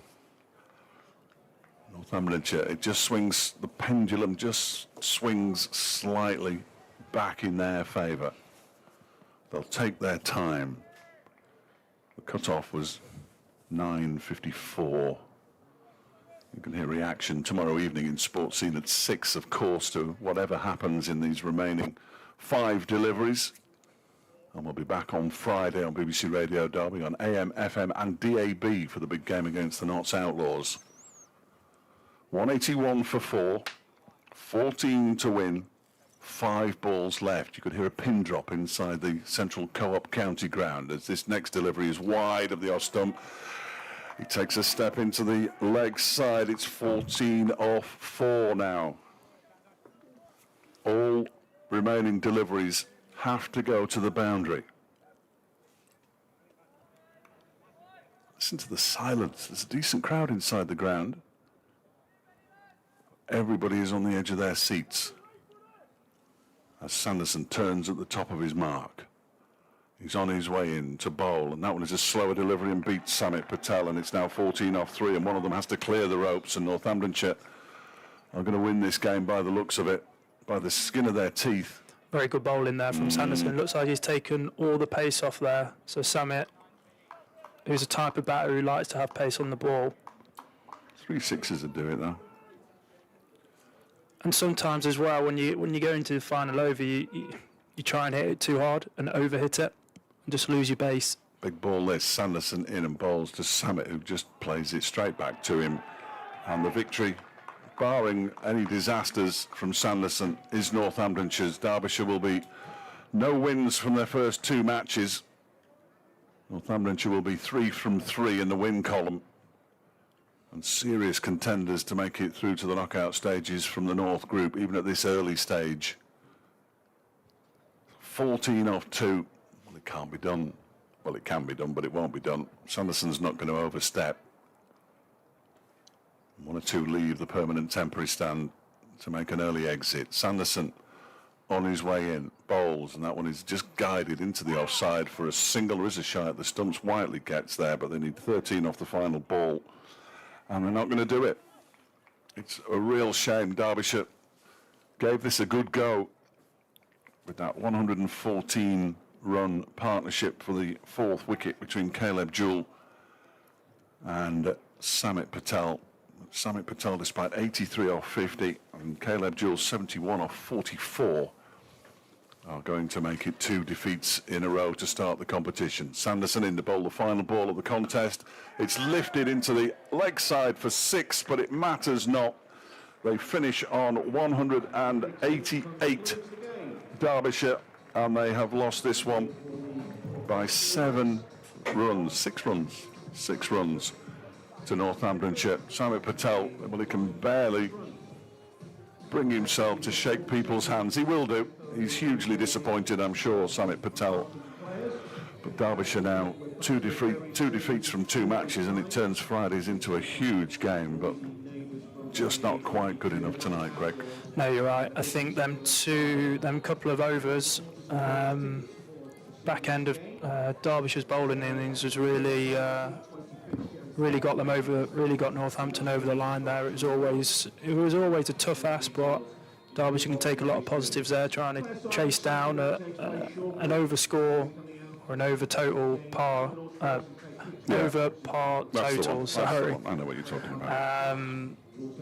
Yeah, disappointing, and as you said, I think the game on Friday just puts a bit more pressure on Derbyshire's shoulders. Samit Patel finishing on 83 not out from 50 balls, 9 fours and 4 sixes, a strike rate of 166. Ross Whiteley with that blow off the final ball of the innings finished on 15 from 8 deliveries, and their partnership put on 41 in 21 balls, and it sort of shows the size of the task that Derbyshire had, that even though they've scored 41 off the last 21 deliveries of the match, they've still lost the game. And I think the batters have given themselves the best possible chance, but unfortunately there was just too many runs on the board, and hopefully Mickey will go away, speak to the bowlers. It's not a bowlers versus batters situation or anything like that, but I think the bowlers just didn't execute their plans. 1 over in each of the first 2 matches. Bowling has really cost Derbyshire. A 29-run over from Pat Brown at Grace Road, and a 24-run over from Zach Chappell here at the Central Co-op County Ground. I'm not pointing fingers at those 2 specifically, it's just a match situation, but 1 over has cost Derbyshire victory in 2 matches. And they'll hopefully learn from it, as they've got a quick turnaround now for Friday here against Notts. Dave and Greg, I mean, that is a devastating blow, when you consider they were well on it, having rebuilt that innings. And briefly, just how do you think they'll feel looking back on what they've done tonight? Look, I think they'll be really disappointed. I think them close games, you want to be on the right side. of the outcome. But I think the bowlers just need to go away. I think the effort was there from all the bowlers. They just didn't execute their plans well enough, and Blair at the top of the show, you know, there may be a bit of rust there against Leicester, but hopefully as the games come thick and fast, they'll be able to have a successful campaign. I think the good thing is, Ed, that they now know they can score 190 runs, which is something that they haven't been able to do historically, so fingers crossed that they take that forward. Absolutely. Dave Fletcher and Greg Cook, thanks ever so much for being our commentary team this evening on BBC Radio Derby and, of course, on 5 Sports Extra as well. We'll be back here on Friday from 6 o'clock. It's a 7 o'clock start for Derbyshire Falcons against the Nottinghamshire Outlaws. Let's hope that Derbyshire can get their first win in the competition against the old enemy from up the road. From Ed Dawes and the rest of the team, have a very good evening.